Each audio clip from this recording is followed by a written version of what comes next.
All right, welcome to the very first edition of the Speak Truth Sports Podcast. I am Bertum, or you can call me Bert, and I am joined by my co-host, Glenn, or you can call me Trey. All right, well, we have a lot to cover. There's going to be a lot of predictions in this podcast. This is right before the NBA season, so let's just jump into it. So, first up in terms of NBA news, we're going to cover the NBA first.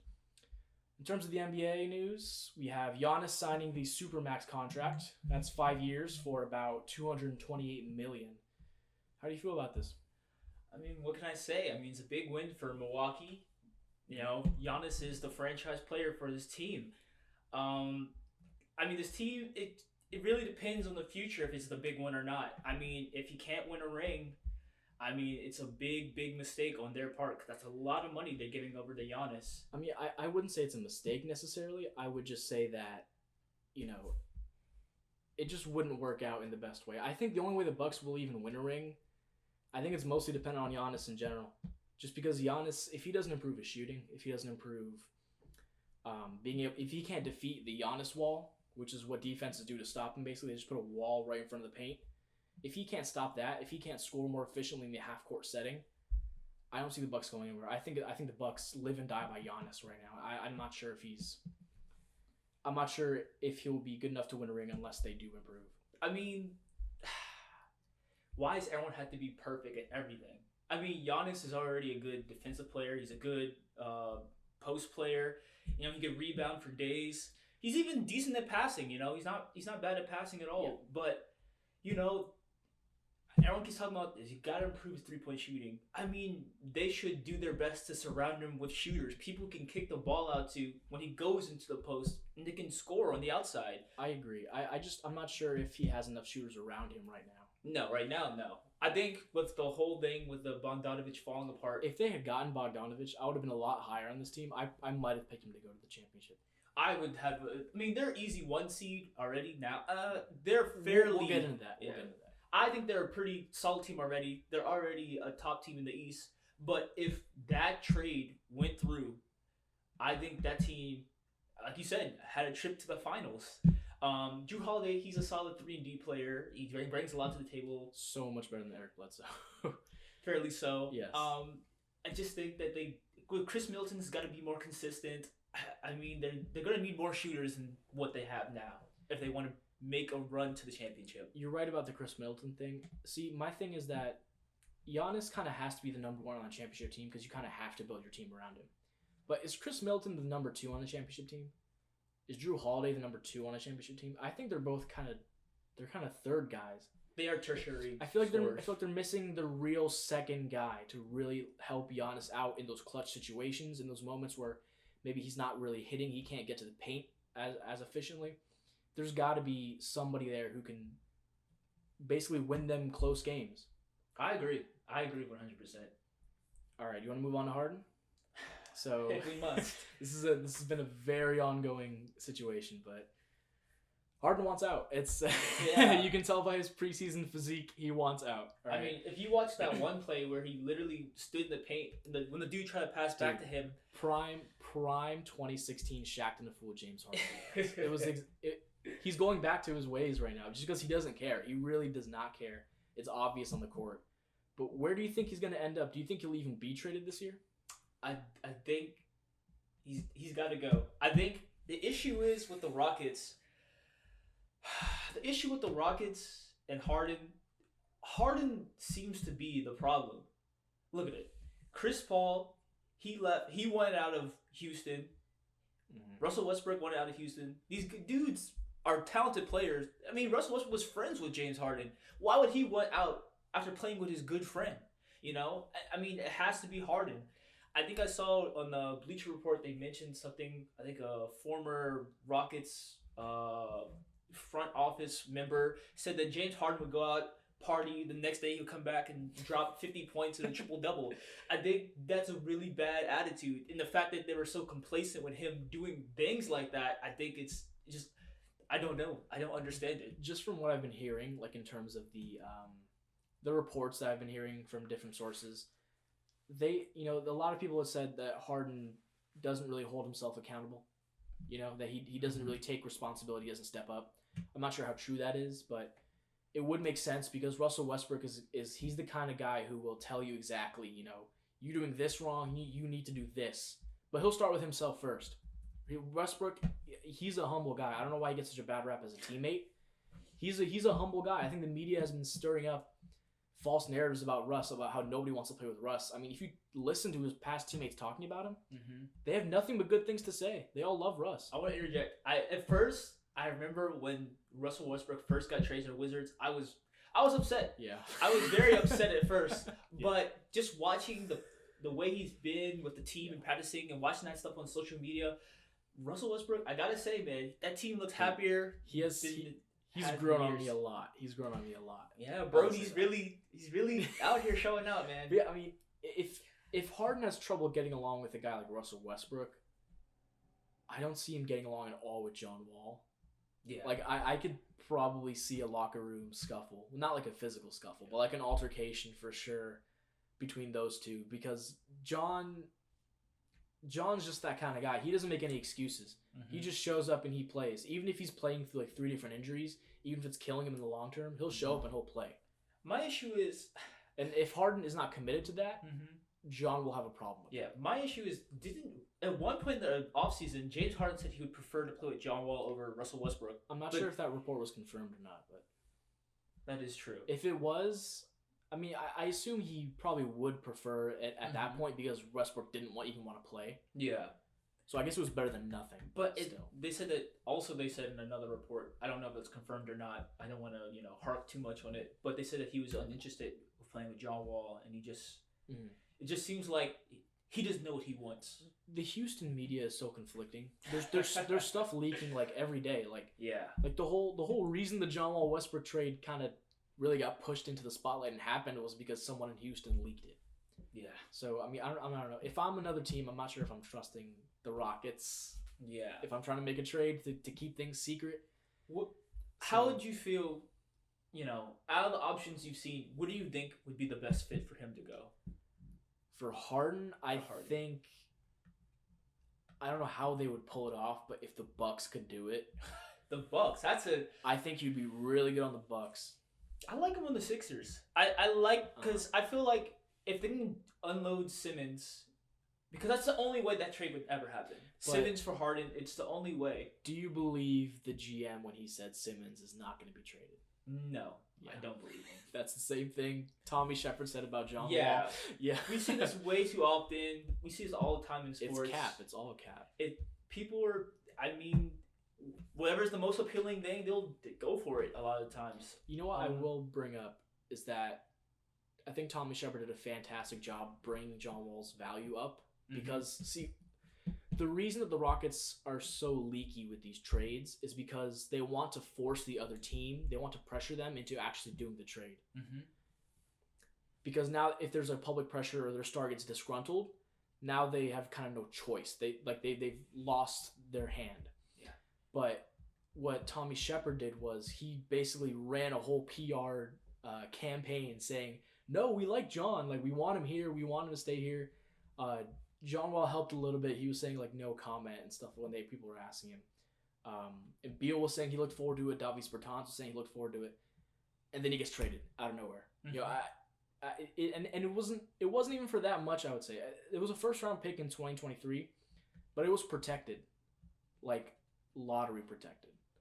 So, and then the next year it's like top 12 protected, and then top 8 protected the year after, and then it keeps going until eventually it becomes like a top 5 protected, and then it splits up into 2 seconds. So it's actually really not a bad deal. But yeah, Tommy Shepard did a fantastic job bringing his value back up, and I think Daryl Morey's trying to do the same thing with the Sixers. He's trying to bring Simmons' value back up a little bit, where he's saying, we're completely ready to play Simmons. We don't need Harden. Yeah. We're ready to just run it back with Simmons and Embiid and see what they can do together.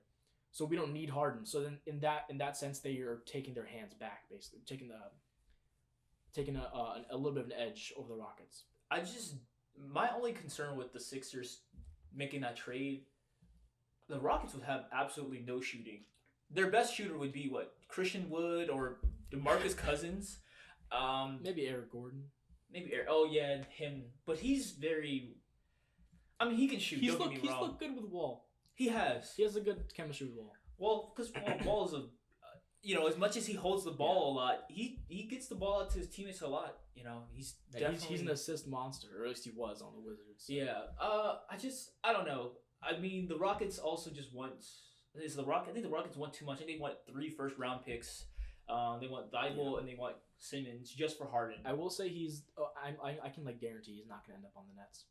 No, there's no way. This is either for Kyrie or KD. And they're not trading either of those players. No.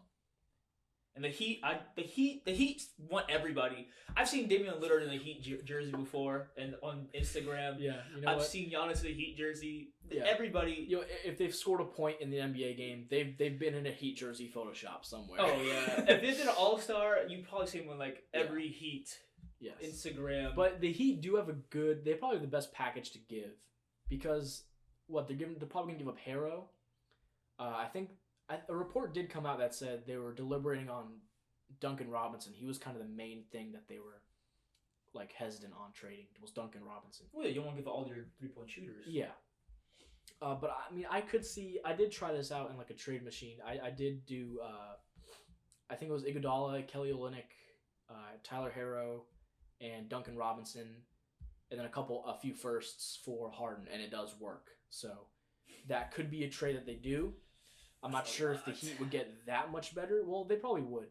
Harden is... Offensively. Defensively, yes. No. Well, Harden's defense is pretty average. Well, when Harden plays defense, he's not bad. But that's the thing, is when he plays it, it's optional. The only thing they're doing is leveraging their entire future, basically. Harrow could be honestly, in my opinion, I think Harrow could kind of be the next Bradley Beal.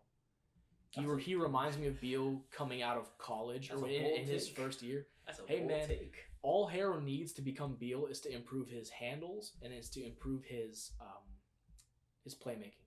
Yeah, that's 2 things Bradley Beal improved on last season. Yeah, so it's not impossible, but that's a bold one. That's a very bold take. He just reminds me of Bradley Beal's rookie year. He really does. If Beal was in a good position to go to the playoffs and stuff, the Wizards were not great. So they were rough around that time. I remember Bradley Beal had a couple injuries early in his career. I was worried about him, but he's definitely been paying off. Yeah. All right. So final word on this: will he be traded before the trade deadline? He'll be traded before the trade deadline. You think so? I don't know which team, but somebody will trade for him. Throw out a team. Just who do you think? Best like shot. I said, I think the Sixers are. Okay. I think the Sixers are the best place for Simmons to go for the Rockets. I think that'd be a good place for him, and I think it'd be a good place for Harden, because, like I said, with Embiid, he'll be put him in the post, and you have James Harden space out the outside. I mean, I think it'd be fine. I think that a Harden trade will either happen within the next 3 days, or it will happen at the deadline. That's my prediction.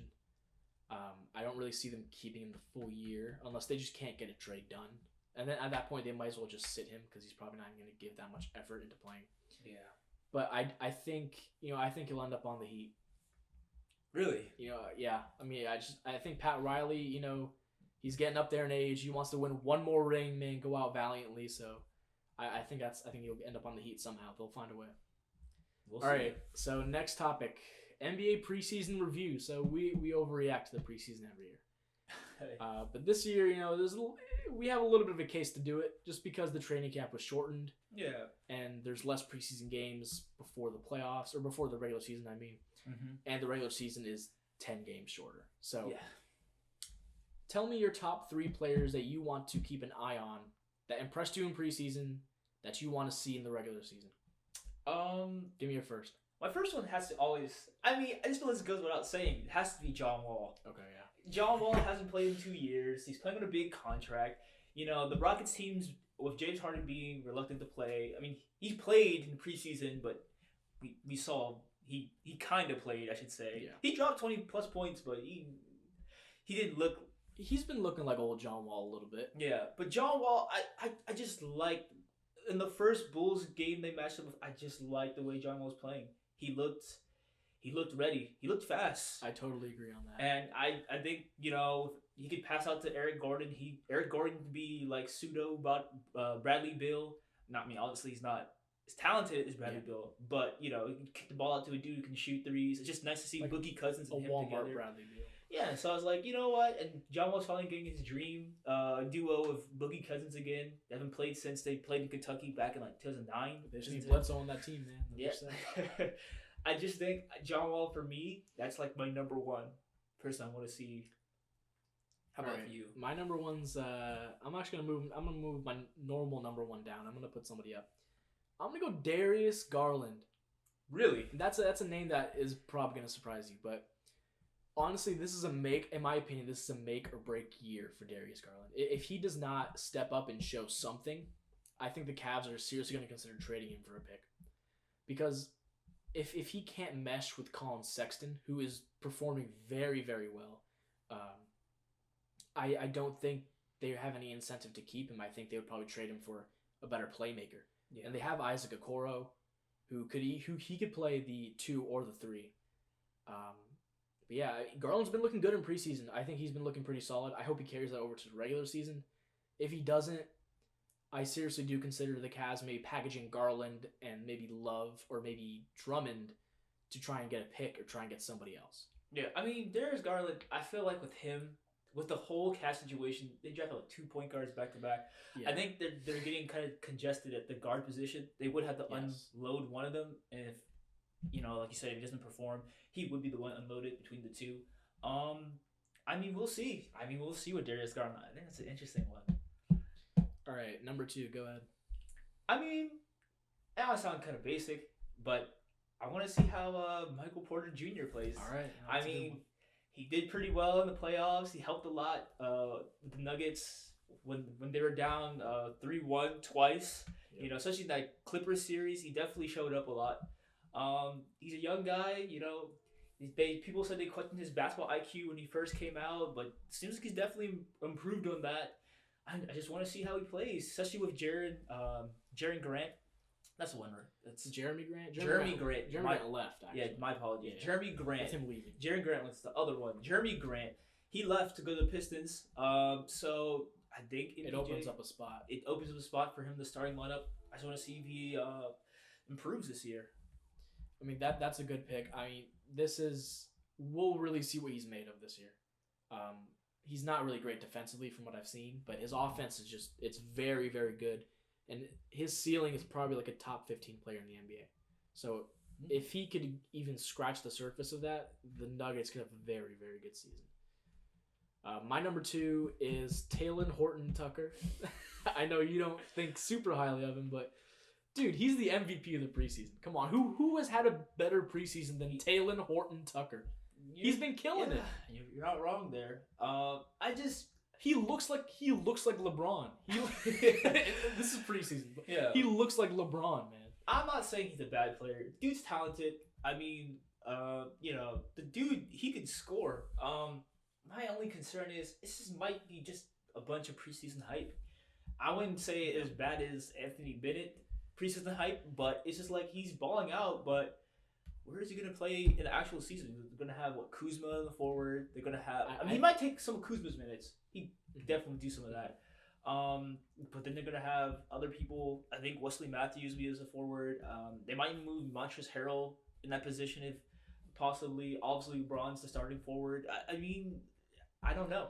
I mean, I think at best he's going to come off the bench. But I think as the season goes on, if certain role players aren't...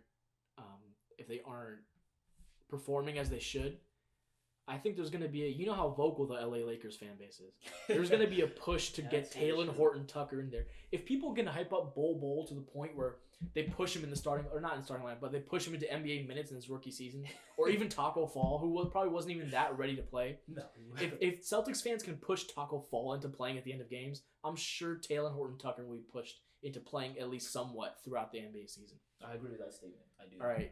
Your number 3. My number 3, I have a couple people, but my third one, I gotta go with Lonzo Ball. Oh, okay. See, my thing with Lonzo Ball is everyone always. I mean, he has a lot to fill in because his father said so much starting his NBA career, and he's never really hit the second pick ceiling. Yeah, he hasn't really hit that yet, but I mean, he's been improving every season. He's improving in shooting. He's improving his free throw shooting. His jump shot looks a lot better. Preseason, he looked pretty good. I'm not gonna lie. He looked like he was much more confident he has been the previous years. He did have a bad bubble though.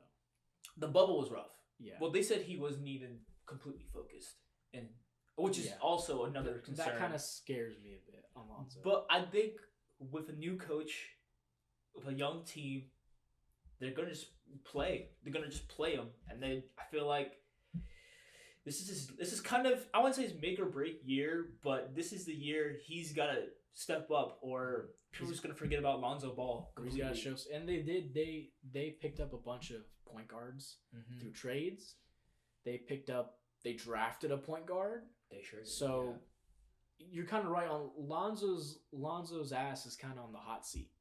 You know, if he isn't performing, he could very well get benched, and then might just stick to the bench until his contract is up. Which would be really bad because, like I said, that's the second pick. It's a very boomer bust. It's a good person to keep your eye on throughout the season, just to see what he does. My third is I have a few honorable mentions. I'll get those out of the way real quick. Tyrese Maxey. I think we really need. He was honestly one of my favorite rookies of this draft. In my opinion, he could probably be like, I don't want to say like the Donovan Mitchell of this draft, but like he's a massive sleeper for where he was taken on the Sixers. He's a massive. He could contribute day one. Maxi Kleber is another person to keep your eye on. I just think that the Mavericks will probably use him a lot more because he's a center who can shoot. Yeah, I think he'd be great spacing the floor with Luka. And Kristaps Porzingis is out, so I'm not sure how long he's going to be out. I'm not sure if he's even going to play more than 50 games in this season. Yeah, just in general. But yeah, Maxi Kleber could be very, very good for them offensively. My last honorable mention is Kelly Oubre. Yeah, I just want to see how he does. You know, my thing with Kelly Oubre is that his biggest flaw is that he gets tunnel vision when he goes to the basket. If he can just avoid that, you know, if there's any organization that can teach somebody to pass, it's the Warriors. Oh, it's probably one of the most unselfish teams. If they can teach Oubre to stop doing this and look out and actually do some passes and improve his playmaking, Oubre could be a very, very good player who plays himself into a very, very big contract next season. Yeah. Especially with Klay Thompson being out. I have some honorable mentions as well. Yeah, go ahead. But did you get your third one out? I didn't. Go ahead and put your honorable mention before I get my third one. All right. Well, my honorable mentions were two guards in the East. Caris LeVert. I mean, I want him. He's the one I want to look out for because the way they described his role, they said he's going to be like pretty much a sixth man, which he has potential to be the sixth man of the year with that in mind. And I mean, I think, correct me if I'm wrong, I think Steve Nash said he wants him to play like a Manu Ginobili role. Yes. Which that is a lot to fill in. That's arguably the best sixth man in NBA history. So I want to see how he does in that kind of role. And then my other guard was RJ Barrett. RJ Barrett missed both rookie teams. He wasn't even on the second all-rookie team. Yeah. And he's playing with a chip on his shoulder. I just want to see if he'll, improve and prove them wrong. Or if he'll just, I'm not, obviously it's not a break or bust kind of season. But I just want to see how he plays, if he improves, if anything. Yeah, you want to see that sophomore increase. Yeah, because he's the third pick, know. So this has been hyped up, but I'm not even sure if it's going to be that great of a pick. But my last player to keep an eye on is Sekou Doumbouya. That kid is something special, man. He was killing everybody in the preseason. He's been dominating the preseason, honestly. And he's just so big that and so mobile for his size. Dude, he could end up kind of, I don't want to say he'll end up on Giannis's level, but he could kind of be like a Giannis in where he was selected a little bit later than he probably should have. I remember he was in that draft. He was projected as high as 9 to the Wizards. Mm-hmm. I remember that. And he dropped it a little bit. He dropped kind of considerably. But Sekou Doumbouya has been having a fantastic preseason. He's going to get minutes. Now the Pistons are kind of rebuilding, retooling, whatever they're doing. I actually don't really know what they're doing. Yeah. But he's going to get minutes, and I hope he shows out because he could end up being a very, very good pick for those Pistons. So now we've talked about the players. Let's talk about our top 3 teams to watch this season. Go ahead, start off. I feel like it's kind of basic again with this kind of the first pick, but I gotta say Nets. Obviously, Kevin Durant's healthy now. Kyrie's healthy now. People are talking about this team could be a top seed in the East. I want to see if they fulfill that promise. I want to see how well they play. There was points where they talk about trading certain players off for a big player. I don't know if that's going to necessarily happen. Personally, I don't want that to happen. I want to see how Kyrie and KD play their first full season together before making any crazy trades. And I just want to see how that team performs. That's definitely the first team I want to see this season. Yeah, I mean, it's hard to argue with that. The Nets are going to be exciting to watch. Yeah. I put the Wizards, and obviously because I'm a Wizards fan, if you couldn't tell. Yeah. Yeah, I mean, I think the Wizards with Westbrook, even with Wall back, I would have put them here. Just because they have so many pieces on offense, they're probably going to be one of the most fun teams to watch on offense if they're fully healthy. Mm-hmm. Their offense is, honestly, it's probably going to be a top 5 offense in the league. But their defense, they're not going to go anywhere if their defense isn't at least league average. Mm-hmm. So it'll be entertaining to see. They'll have a lot of entertaining games. I remember last year they literally kicked off their home opener against the Rockets like 158-159. Yeah. Like that's ridiculous. Yeah. Like that's the Wizards we're going to see this season probably. Hopefully a little bit better on defense. Yeah, I think the Wizards are a big team to watch this season. Just see where they end up. They might miss playoffs. They might make the 5 seed. They're a very hard team to predict this year. Yeah, I would say the East is it's got some leeway in the bottom half of that 1 through 8 seeds. Yeah. I think the second team I have to go with, I say Pelicans. Okay. I think the Pelicans are a team I want to look out for because they got a new coach, like I mentioned earlier. Mm-hmm. Zion. And they hype him up so much. They hype him up all the time. ESPN put this man in the top 20 for the top 100. Yeah, that was ridiculous. That off 21 games and like a couple games in the bubble that he played half-heartedly, in my opinion. I mean, they got blitzers over there. They got new players over there. I just want to see how they perform. I don't know if they're a playoff team because the West is the West. Yeah. But I just want to see how this young team does with a new coach. We haven't seen Stan Van Gundy coach in years, so it'd be interesting to see how this team performs. Like I said, I don't have a very high ceiling for this team, but I just want to see where it takes them. Right. Yeah, I mean the thing with the Pelicans is like, can Zion stay healthy? Yeah, pretty much. If he doesn't stay healthy, I don't see this team making playoffs at all. If he does, I could see them maybe in contention. But at the same time, like last year, the disparity just between the 3 seed and the 7 seed was like 1 or 2 games. Mm-hmm. Like if you lost a couple games to the 3 seed, you could have been knocked back to the 7. Like it was that tight in the West. And there was a little bit of a gap. And then from the 8 seed to about like maybe the 11th or 12th, there was also a very tight gap there as well. And I mean, Pelicans need to close out their games, and they need to not look like a team of young guys. They need to step themselves up. Brandon Ingram is going to be very good this year. I agree. I think what you were talking about earlier with Lonzo Ball, I think it really does depend on their guard play because they just lost one of the best guards in the NBA. Yeah, one of the best 3D guards as well. So I'm not sure if I'd pick them to make playoffs, but they have a chance to make some noise in the season. Yeah, I mean they'll be exciting to watch. Yeah, they'll be exciting to watch. That's how I kind of feel about them. All right, so the second team I would want to look out for. You might have this team, so I'm not sure if I really want to say it, but I'm gonna say the Hawks. I don't actually have that team. You don't have the Hawks? No, wow. They're not a team I'm literally looking forward to. I think you should really look out for the Hawks. I think they'll be fun to watch. I'm not exactly sure if they'll make playoffs. I know they do have Rondo for veteran presence and Gallinari, and I guess kind of Bogdanovich, but I still think they're a little too young right now. They might be a little. I think next season, I think they for sure will be in the hunt, 100%. I think they're kind of in the hunt now, but I'm not exactly sure if they'll make it, but they will be fun to watch. Their offense is going to be destructive. I mean, like, take the Wizards offense and basically, like, put it on roids. Like, that is, I think that's what the Hawks are going to be like, basically. They're going to be crazy good on offense, But I think their defense is. I think it actually might be worse than the Wizards. I'm not gonna lie. Yeah. Clint Capella is kind of the only guy really anchoring that defense. Yeah, I mean, they have to step up defensively if they really want to make the playoffs. Their offense alone could get them easily to the 9 or 10 seed, but we'll talk about that later.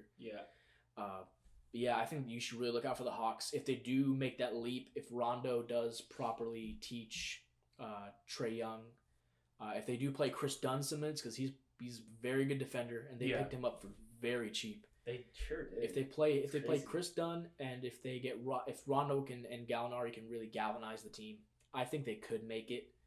But yeah, the Hawks are going to be an exciting team to watch. Yeah, I mean, Trae Young literally was the worst defensive player 2 years in a row. Actually, I think Beal was. Beal was actually, he was down there, but he was not the worst. The lowest defensive rating was Trae Young back-to-back years. So if they really, like you said, they really need to get some defensive, game plan this year for sure. Especially Trae Young, he definitely needs to get better on defense. To defend Beal, though, a lot of it was Isaiah Thomas. Like the stats with Isaiah Thomas were actually kind of ridiculous. Like when Isaiah Thomas was on the court with the Wizards, legitimately they became the worst defense in NBA history. Yeah. When Isaiah Thomas left, when he got traded midseason, the team actually kind of clawed their way to about league average defense.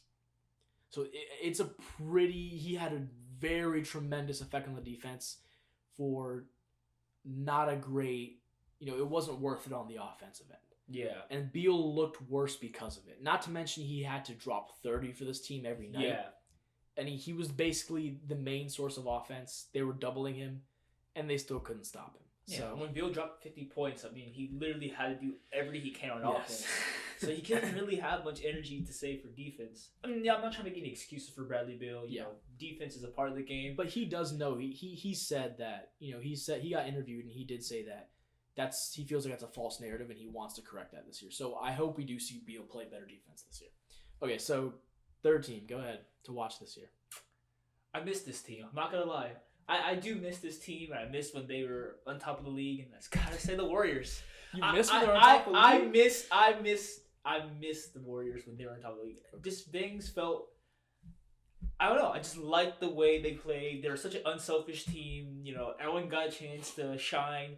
Even with Kevin Durant on the team during their little run there, everyone had a chance to shine. Everyone had a chance to ball out. Obviously I miss Clay. Clay's not going to be available due to his Achilles injury. But Kelly Oubre, as someone used to be on the Wizards, as I'm a Wizards fan as well. I want to see a Kelly Oubre. I want to see him finally settle onto one team. He's been good everywhere he's been, or solid at least everywhere he's been, but he really has not had a chance to settle in. So I would love to see Kelly Oubre. My boy Steph Curry. I want to see him back and healthy. He looked very fun to watch in the preseason. I think he dropped 29 points on the Kings a couple nights ago. So I don't really care for Draymond Green as a personality, but as a player, he's a solid player. He's a leader.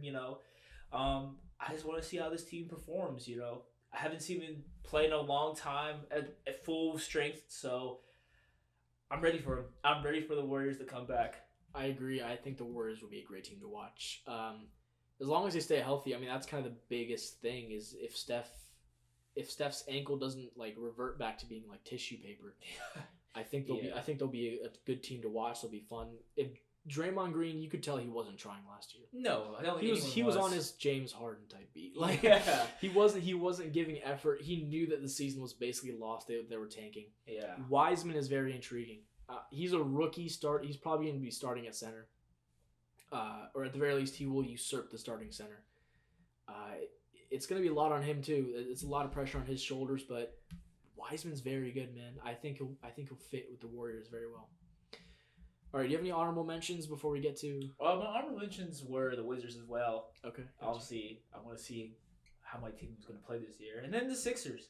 So I feel like this is kind of the make or break season. If Simmons, if he's still there by the end of the season, if they can't make the finals, I feel like they might have to not blow it up, but someone's got to go between the two, between him and Embiid.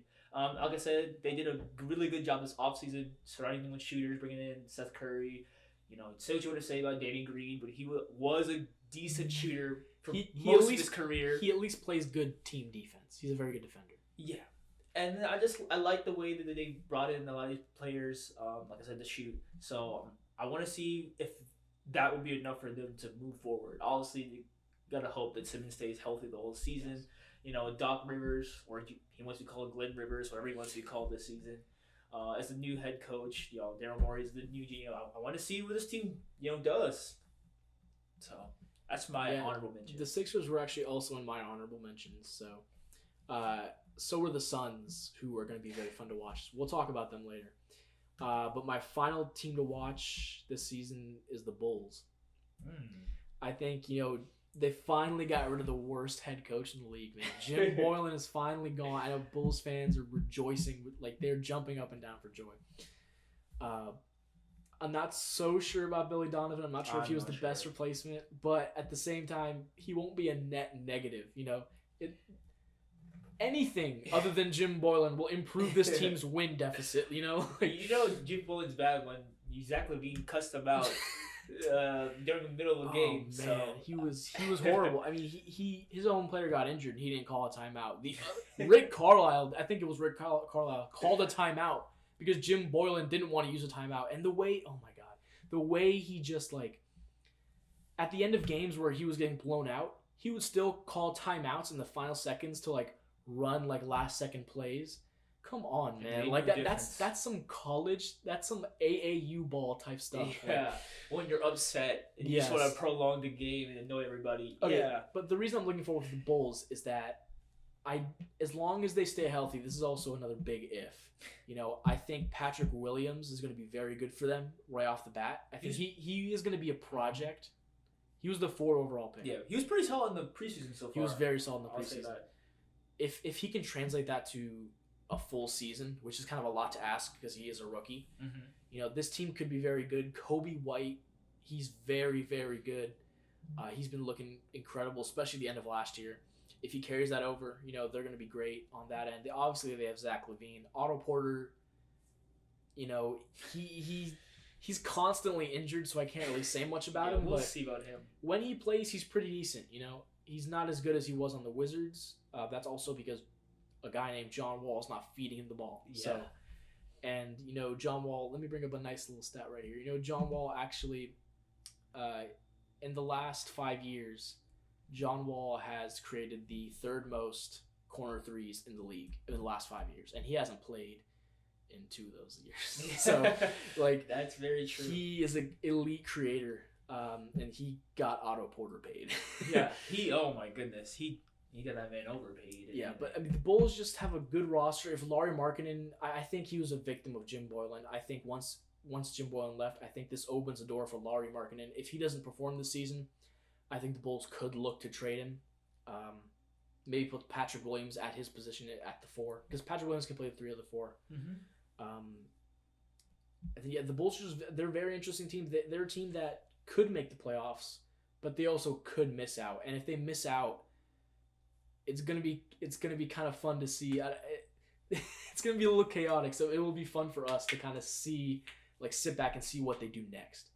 If they even keep Zach LaVine anymore, or if he demands a trade. Yeah, I don't know if we'll see Zach LaVine on the Bulls much longer after the season. Really, I don't know. I feel like Zach LaVine will probably eventually want out because he wants to probably play for a contender if the team doesn't improve, pretty soon. Yeah, the Wolves have a problem with trading really good players away. Yeah, they do.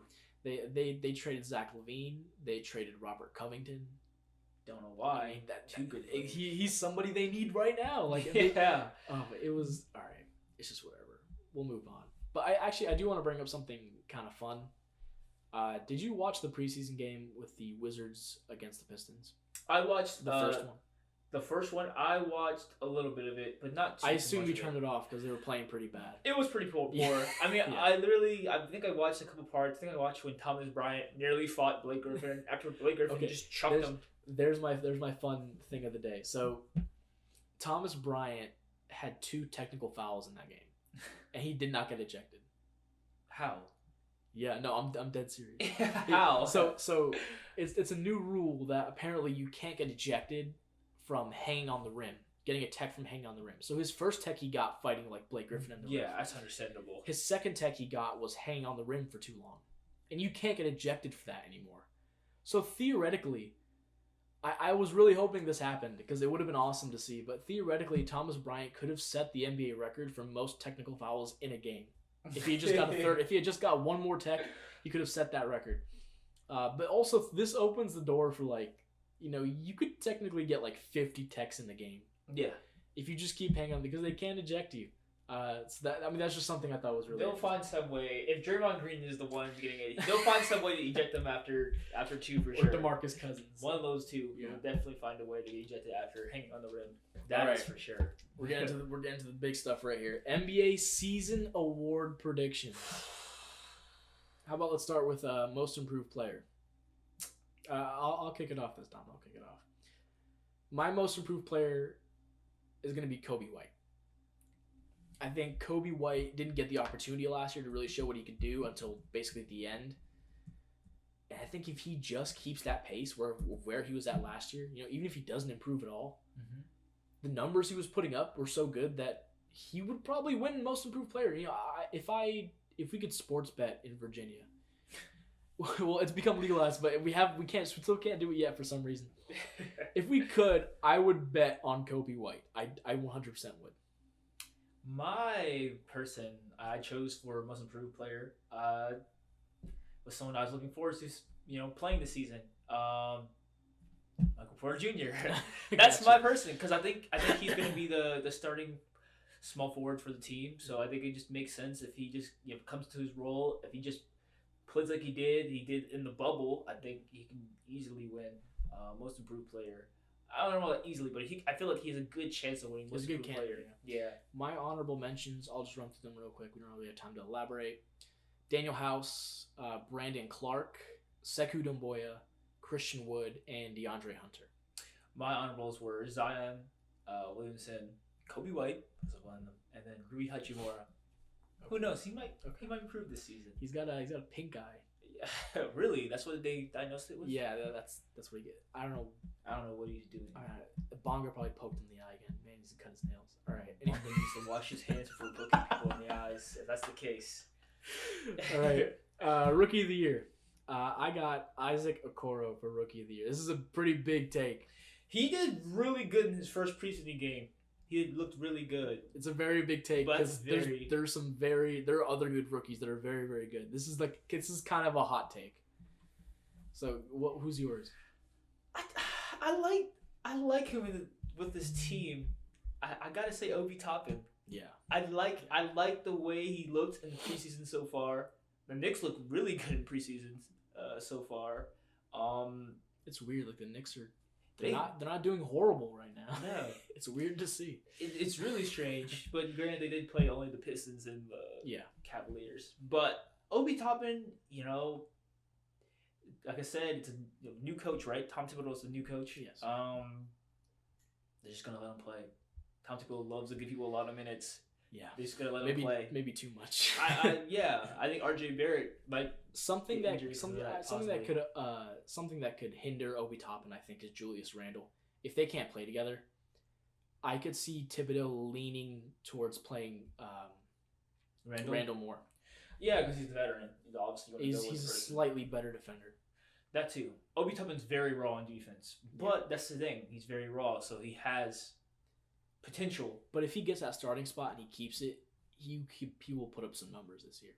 Yeah. I had my honorable mentions were Denny Avdia, James Wiseman, who I think will probably actually win it. LaMelo, who's going to put up a lot of numbers, and Obi Toppin was on mine. Yeah, mine was honorable mentions were LaMelo Ball, of course, because that's all the media loves to talk about is LaMelo, and he's been playing well. He's been okay.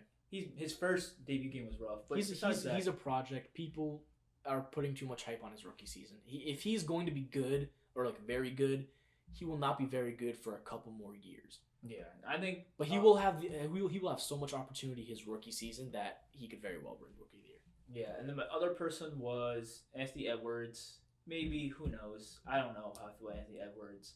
he's not very exciting as a first pick. He's highly underrated as a first pick as well. He's probably the least talked about Yeah. rookie, if anything. And then my last person probably was James Wiseman because he's pretty talented already coming out of the yeah. And he's gonna have a big role. Yeah. So. All right, sixth man of the year. So I kind of have it as a runaway winner. I have Danilo Gallinari because from what I've been hearing from the Hawks, they've said that they want to start John Collins and bring Gallinari off the bench. And I can see that happening because Gallinari did say in the offseason all he cares about is winning. Yeah. So if he still has that mindset and if he's coming to the Hawks and they sold him on, you're going to be our sixth man. And if he accepted that, if he really becomes the sixth man, because he's going to end up playing 30 minutes a game, around 30 minutes a game. Yeah, he is. It doesn't really matter where you start. It kind of matters where you finish. He might even finish out some games. If he stays on that track, I think he's the runaway sixth man of the year. Runaway. For me, how I feel, it's really interchangeable between these two individuals. As long as they're on the Lakers, I feel like one of these two are going to get it. And that's either Montrezl Harrell or Dennis Schroeder. Yeah. Pretty much, I mean, it's the Lakers. They're going to, do their thing. Dennis will probably be starting, though. He wants to start. So that's why I'm like, it's interchangeable. If Schroeder is not starting, he's sixth man. Yeah. But if he is going to start, then I think Montrezl Harrell will probably get it again. Yeah, my honorable mentions were Montrez and Lou Williams. I think they're probably going to be the top three in my opinion, if Gallinari is coming off the bench. Yeah, my honorable mentions was Lou Williams and that was Bertans. He did. That's a good pick. That's a very good pick. He had a really good campaign last year, and it's the reason why he got paid. Hopefully, hopefully that comment won't haunt me in the future. But I hope you'll be fine. He plays well. All right, so moving on to defensive player of the year, I'm picking basically the favorite here. I'm picking Anthony Davis. Same. Yeah. There's not much to say. I think he is honestly, in my opinion, the best defender in the league. I think Giannis had a better season last year. I mean, as a lot of people were upset with that, I think Giannis did have a better defensive presence. I think also Giannis is just a really good player overall. So all the awards he got last year, I personally agree with. I know everyone was pushing for the narrative for LeBron to get MVP, but it's a whole different thing. But as a defensive player of the year, I think he earned it. But this year, it's got to give it to AD. Yeah, I mean, defensive player of the year is usually it's a toss-up between the same few people every year for the most part. I mean, my honorable mentions are Rudy Gobert, Giannis, Kawhi, and Draymond. Yeah. Same people, but I'd switch one person out. I'd put Mitchell Robinson. He's a really good post defender. I can see it. I feel like he can slide at least into that. I'm not going to say he was going to win it, but he can slide into the conversation. Yeah, okay. I see that. All right, here we go. MVP. All right, this is gonna be a little weird on my end, but I think it'll be more understandable once I explain, or once we go over the record stuff, the seeding predictions. My MVP is Nikola Jokic. Look, man, he doesn't miss games. If there's anybody that's gonna put up crazy amount of stats and not miss any games, it's gonna be Nikola Jokic. He doesn't run very fast. He doesn't jump very high. He barely even leaves the ground, man. He doesn't get injured. So I think Nikola Jokic has a great chance to win it this year. I think the Nuggets have a great chance to, I'll touch on that later. But the Nuggets are going to be a very good team this year, in my opinion. And yeah, I think Jokic could be the year where he takes off. And I didn't even put, I do want to say I didn't even put Giannis in my honorable mention. Neither did I. Simply because I think voter fatigue is a real thing. I don't think they'll vote for him 3 years in a row. Unless he puts up ridiculous numbers, like ridiculous kinds of numbers. I don't think he'll probably be in the top 3, maybe get the consideration. Yeah. But I don't think he'll win it. I just don't think there's a good chance of him winning it. I think so too. To be honest, like you said, just voter fatigue. I feel like everyone is just going to be like, you can't just do it 3 years in a row. My winning the MVP is LeBron James. I'm not the biggest LeBron fan. I don't hate LeBron. He's a great player. He's probably the best player in the world right now, besides AD, who I also have as my honorable mention as MVP. I think AD. I'm one of the few people who thought AD should have won Finals MVP. I digress. LeBron's gonna win MVP because if LeBron has a season like he did last year, he would pretty much be MVP. Any season, the last few seasons he's had, he literally could have won MVP if it wasn't for obviously the winner. So I just think if LeBron just keeps being LeBron, he's gonna pay his dues and get another MVP in there. Yeah, I could see that, but my only concern with LeBron is that I want to know how many games he takes off this year. Yeah, it's a shortened season. So. Because the time from when he last played to the start of the season is significantly shorter than just about any team in NBA history has ever done. So I wonder how much he'll sit. Same with AD. I wonder how much they'll sit. And I'm not sure if that will affect their MVP vote or not. Yeah. Did you see in the preseason when after AD and LeBron both played? I think it was the first Suns game. Those two were iced up to the max after playing like 15 minutes. Yeah. So they're not taking any chances. Yeah, they're not. But AD did come back the next game and drop 35 points and 6 of 7 from 3-point land. So he's going. That duo was just going to be ridiculous this year, as usual. So honorable mentions. Go ahead and name yours. AD, Luka Doncic, and my boy Steph Curry. So Steph. Okay. I like Steph. I like Steph. I think Steph playing again, it just automatically throws it back. As long as he plays like he usually plays and just gets stats like he did the previous season, season before last season, I think Steph could. I think he'll be in the conversation. I don't know if he'll win it, but I think he'll be in the conversation. I think that's a good honorable mention. My honorable mentions, it's pretty plain. It's Luka Doncic, LeBron, and AD. Yeah. If I had to throw out like this could happen. Please don't say Kawhi. No, definitely not. Kawhi does not. He's not a regular season guy. He saves himself for the playoffs. I was gonna say potentially Jimmy Butler, but that's only if I'm throwing. I don't think he's gonna win it. That's only if I'm throwing something out there. All right, so here we go. We're getting to the meat and potatoes of the NBA stuff right now. Here it goes. All right. Seeding predictions, and I just wanna let everybody know that we're doing 1 through 10 because if you didn't know, there's gonna be a play-in tournament for these 7 through 10 seeds, and how that's gonna work is that if you end up as a 7 or 8 seed, you will go against each other. Those two will go against each other, and whoever wins takes a 7 seed. Whoever loses will go on to face the winner of the 9 and 10 seeds. So it might seem, at first glance like you'd rather be the 9 seed than the 8 seed, but that's not actually that's not actually how it is. The 7 and 8 seeds both have to lose twice, or one of them has to lose twice in order to get eliminated from the playoffs.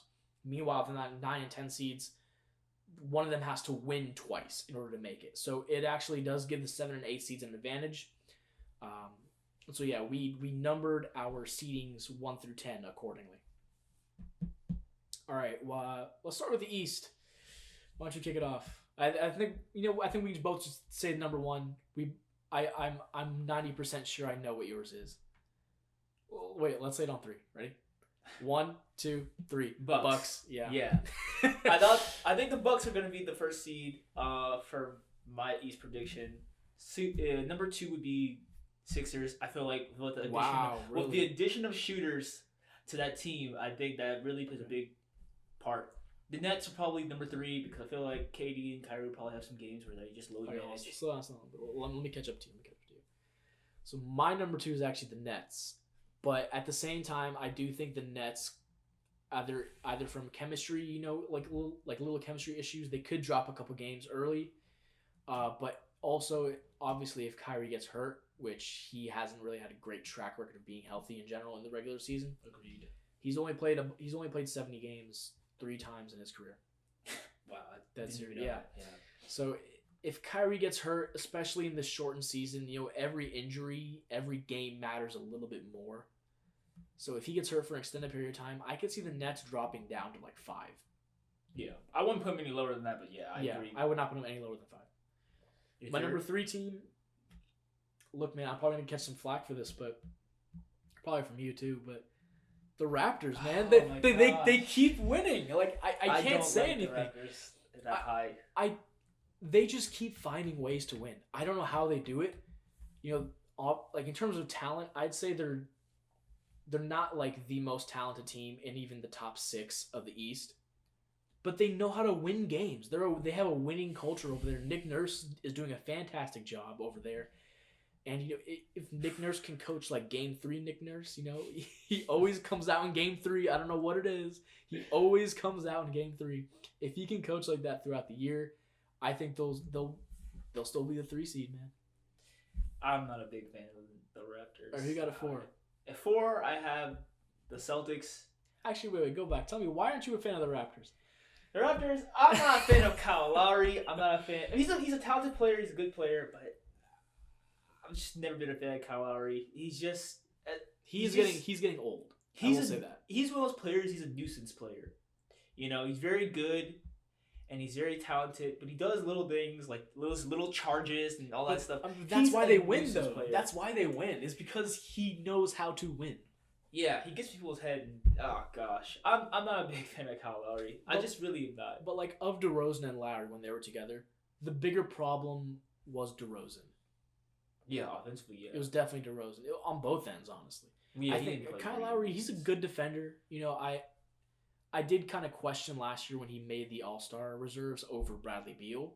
Oh, that's highly questionable. But at the same time, his team was winning. I understand it. I was more pressed about Trae Young making it when they were the worst team in the East. Yeah. My thing is, yes, Kyle Lowry was winning, but he's a good team as well. Bradley Beal, the Wizards, any game they won was because of Bradley Beal. So that's what's kind of like, I really wish that they gave Beal some. So you kind of see Lowry as more of like a system player.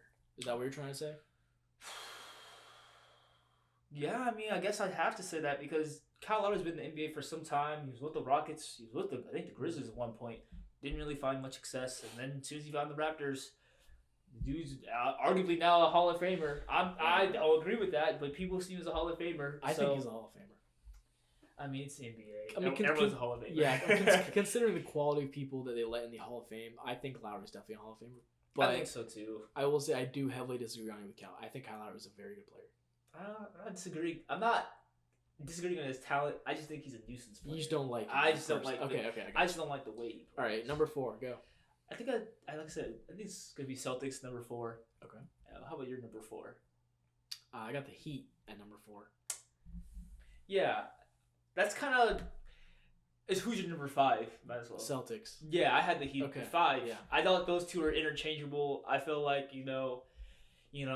how the season goes down really depends on pretty much who's healthier at that point. Because if Kimba can come back healthy, and then Jason Tatum can stay healthy, Jaylen Brown can stay healthy, all those guys stay healthy, and obviously they can used to be the 4th seed. And if Heat, if they're healthy as usual, I think they could be 5th, or it's just interchangeable.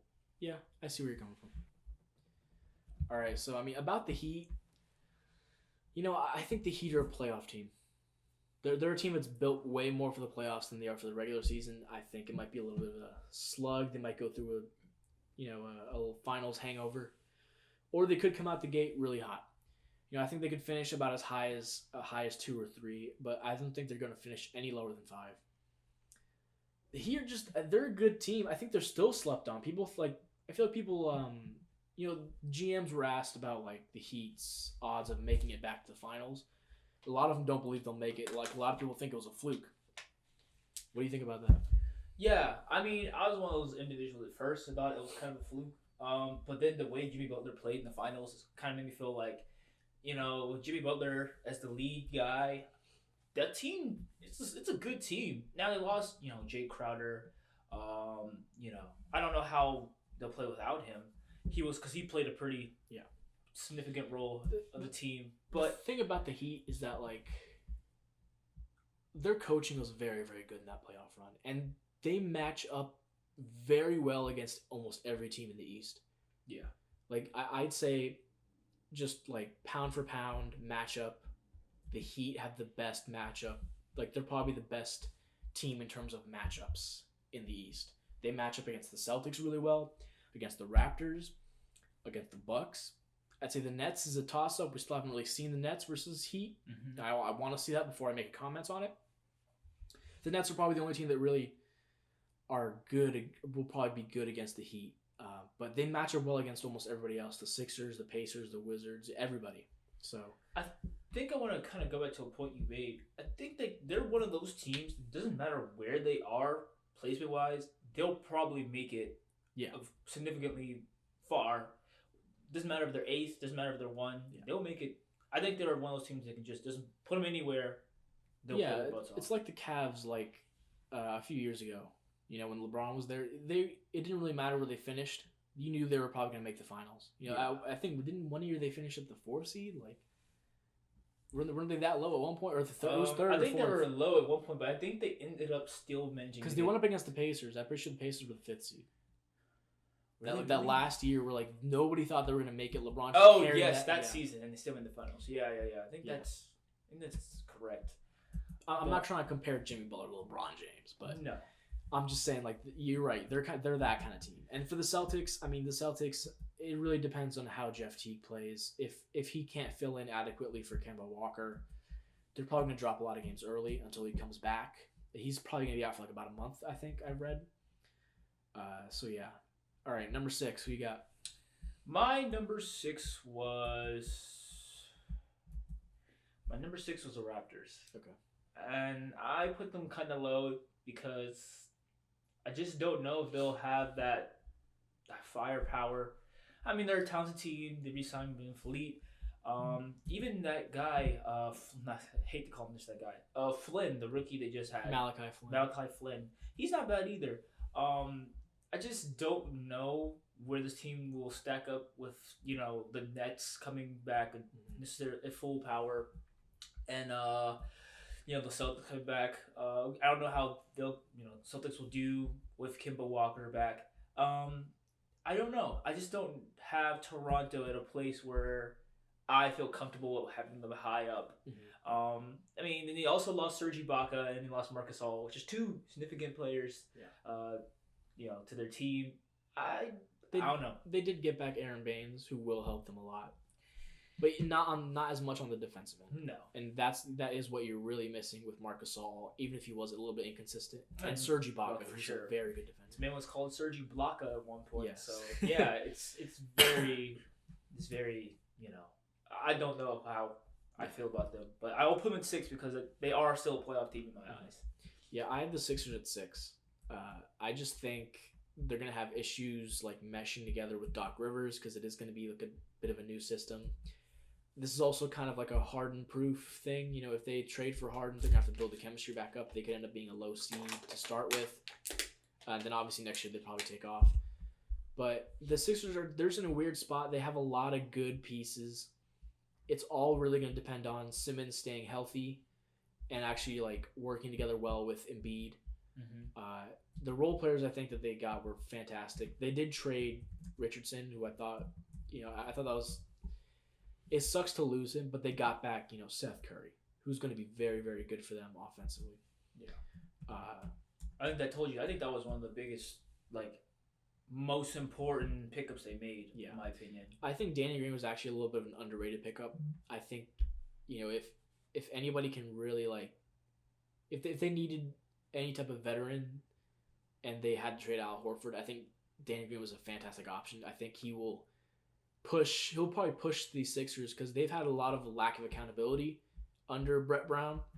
I'm not sold on Doc Rivers as a coach, honestly, especially in the playoffs. I mean, he had 1 ring with the Celtics, but that should have actually been 3 rings. Let's be real. Yeah, they were the best team from 2008 to 2010. They should have beat the Lakers the second time, right? You're right. And I also wanted to mention this. They said the stat: Doc Rivers is the only coach to lose a 3-1 series in 3 different decades. He did 3 times. 2000s, 2010s, 2020s. Oh my goodness, yeah. So Doc Rivers is a head coach. As much as everyone wants to harp on that 1 ring he had, he's been pretty infamous for some negative stats as well. Yeah. So I know Paul George took shots at him, saying that they didn't make adjustments. But you know what?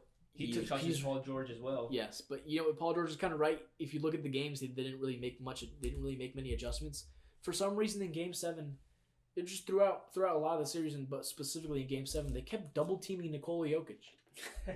Like, that's the one guy you really don't need to double team. You probably shouldn't double team. I mean, he's such an elite passer, he'll kill you if you double team him. Yeah. I mean, simple coaching decisions like that were just like destroying them. And then obviously there were reports that he was very lenient on Kawhi and PG. Yeah. But I mean, like Jimmy Butler said when he left the Sixers, he said himself there was a lack of accountability from everybody. So if Doc Rivers can just hold them accountable, I think they will be good. But the teams above them I just think they're better than them. Yeah. My thing also with that series, the Clippers versus Nuggets, the Clippers just looked gassed out after they could not finish out the series at, I think it was the 5th game. When they couldn't finish out the series, the 6th game and the 7th game, they just looked so tired. Especially the 7th game. The 7th game was... They literally they were just walking. Man, it was just Paul George just shooting a shot. It was not good. Like, it looked like they had no fire in them, no passion. I'm not convinced on Doc's ability to really rally up the guys like that. Yeah, I think that... I mean, this is a whole different point, but I think that Game 7 definitely hurt Kawhi Leonard's legacy. And I think people don't really see him as the best player, or even put him in that conversation at the moment. Which is a little ridiculous. I think he still should kind of be in that conversation. He didn't perform well, but the team didn't perform well. That was only like 1 or 2 games, though. I mean, that's a series they should have closed out. They won. They literally won. I think it was Game 5. They literally won, and then just gave it away. They should have won it, but at the same time, I wouldn't really blame Kawhi. Kawhi was kind of doing everything for them before that. Paul George had a horrendous playoff. Whole playoff run. He was awful. Yeah, but I mean, that's what Pandemic G they called it. Pandemic P. Pandemic P at one point. Yes. Yeah, I mean, just Doc Rivers. I'm not sold on him. That's why I kind of have the Sixers a little bit low. But yeah, so 7. Go ahead. I have Wizards. I feel like with Russell Westbrook, this team with 2-star guards. Previously, we've seen this before. They were a playoff team. Russell Westbrook. I mean, he's a couple years older than John Wall. He's a better player than John Wall. You just gotta state it as is. I mean, the dude just came off 3rd All NBA team. He was an All-Star last year as well. The dude's talented. The dude had played very well before his injury after the All-Star break too. So I feel like if Russell Westbrook, looks like he's getting that team motivated. If Bradley Beal just does what he did last year, I think that team... I mean, obviously, like you said, defense is one of those things they definitely have to improve on. Majorly. Yeah. But I think this team... I just think with the addition of Russell Westbrook, I think this team's... it's a playoff team. Yeah, I mean, my problem with the Wizards is it's mainly defense. Like, I genuinely do think the offense will be top 5, maybe top 6 or 7 or 8. It will be an upper echelon offense. It will be very, very good.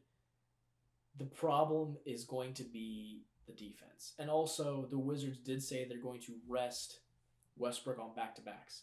Yeah, so and there's about 4. I think the Wizards have about 14 back-to-back games. So in a setting like this, where the games are reduced by 10, each game counts a little bit more. If Westbrook is missing about 14 games, I think that really hurts them. At 7, I actually have the Pacers. Really? Yeah, I mean, I'm going to be real, the Pacers are still a good team. They're kind of like the Raptors in a sense where, they know how to win. So I don't want to put them out of the playoffs or even at the 8th seed. Mm-hmm. I do think they want to trade Miles Turner. I think they want to build around Sabonis at center because I think Sabonis plays fantastically for the Pacers at center. But they can play together kind of. If they don't get rid of Miles Turner, if they keep Sabonis, I think it does limit both of them. I think you kind of need to pick one or the other, and they obviously want to go with Sabonis. Well, Sabonis has been the better player. Yes. As of recent. Yeah. And, the Pacers, if Oladipo even returns to, even 50% of what he was, they made the playoffs last year basically without him. Pretty much. So, I mean, I think if they can just run it back and add Oladipo, I think they make playoffs. I'm not sure how high they go. That's why I put them at 7. Because, I just think the Sixers are a very good team. The Celtics, the Heat, the Raptors, and Nets. I think there are so many good teams in the East. it's going to be so tight for this for probably about 3 through 8, in my opinion. I think it's going to be a very tight race. But yeah, who do you have for 8? My 8th was the Pacers. Like you were talking about, they're a solid team. They know how to win. I'm not the super big on their coaching decision. Obviously got rid of Nick McMillan and added their, I think it's their assistant coach is the head coach now. Promoted him. I guess they're trying to get that Nick Nurse look and trying to hope on their. All right, so we had some technical issues, but we are back. It's a little bit later in the day, but we are back. So we left off on you talking about your 8th seed team was the Pacers. Yes. So, like I said earlier, they're trying to find some luck with moving up their assistant coach to head coach, and I don't know. Like I said, I like Depot back as long as he's somewhat healthy. I think they'll be fine. I like Brogdon at the point guard position. Sabonis, he's been playing lights out as of recent. I don't know what they're gonna do with Miles Turner. I don't know if T.J. Warren's gonna go back to the GOAT status like he was in the. There's no way he'll get back to bubble status. Yeah, bubble status I should say, not GOAT. Bubble status. But like I said, this team's gonna play hard regardless, and they're always gonna be a hard fighting team. So I expect them to still make the playoffs. I don't think they'll be great, but I think they're still a playoff worthy team. So AC, that's how I see it. Yeah, my 8th seed's the Wizards. I think their offense is just too good to miss the playoffs. I do think the defense needs some serious work. I heard that they might be trading for PJ Tucker. That's a rumor. As of recording, Rondae Hollis-Jefferson actually just got released. So if the Wizards do decide to go after Rondae Hollis-Jefferson, that could also be very good for them. Mm-hmm. Yeah, the Wizards, they really need defense. Denny Avdia, just from what I've seen in the preseason, he's a very smart defender. I'm not sure he's a solution, at least this season. But yeah, there's a lot of negatives to the Wizards. That's why I have them at 8. But there's also a lot of things that could go right, especially if Russ comes back and looks like the Russ we've seen on the Rockets during that 1 or 2 month stretch where I think it was destroying. I think it was post All-Star break. Yes, he was doing incredible during that stretch. So if he can somewhat replicate that, I think the Wizards will have a very good season. I think they're a very underrated team. And yeah, all right, 9 and 10 seeds. My 9th is Hawks, 10th is Magic. The reason why I have the Hawks so low, I just don't believe in them defensively. They're a team that had a lot of bad defenders at the guard position. Obviously with Rondo, the addition of Rondo, things can go better. I don't think Gallinari's he's not very good defensively. He's a decent scorer. I just don't know how I feel about this team yet. I feel like they're in the very, very early stages of their process of becoming a better team. You mentioned earlier Chris Dunn. He's the person they added. They added Solomon Hill, Bogdanovic. I think it was Bogdan. Bogdan. My apologies. Bogdanovic. I don't know. I'm not sold on this team yet. This team maybe next year they'll be a legitimate playoff team, but right now I don't have them in there. I have them this 9th. Yeah, I think this team is kind of taking a stepping stone this year. I don't think I also have the Hawks at 9. Mm-hmm. I don't think that they'll make the playoffs outright. I think they'll have to really fight and claw for it, and that's why I have them at 9. I could see them winning the play-in maybe against either the Pacers or the Wizards, but it's going to be very, very tough for them. Surprisingly, the East is they're pretty solid, 1 through 9 or so, and the Hawks are just kind of on the the end of the stick on that kind of on the rankings. So Who's your 10th? My 10th team is the Bulls. I think, like I said earlier when I was saying, teams to look at, I think the Bulls could be very, very good this year as long as everyone stays healthy. If they unleash Lauri Markkanen, if Kobe White goes off, and Kobe White could very well win Most Improved Player, especially if he plays them into the tournament.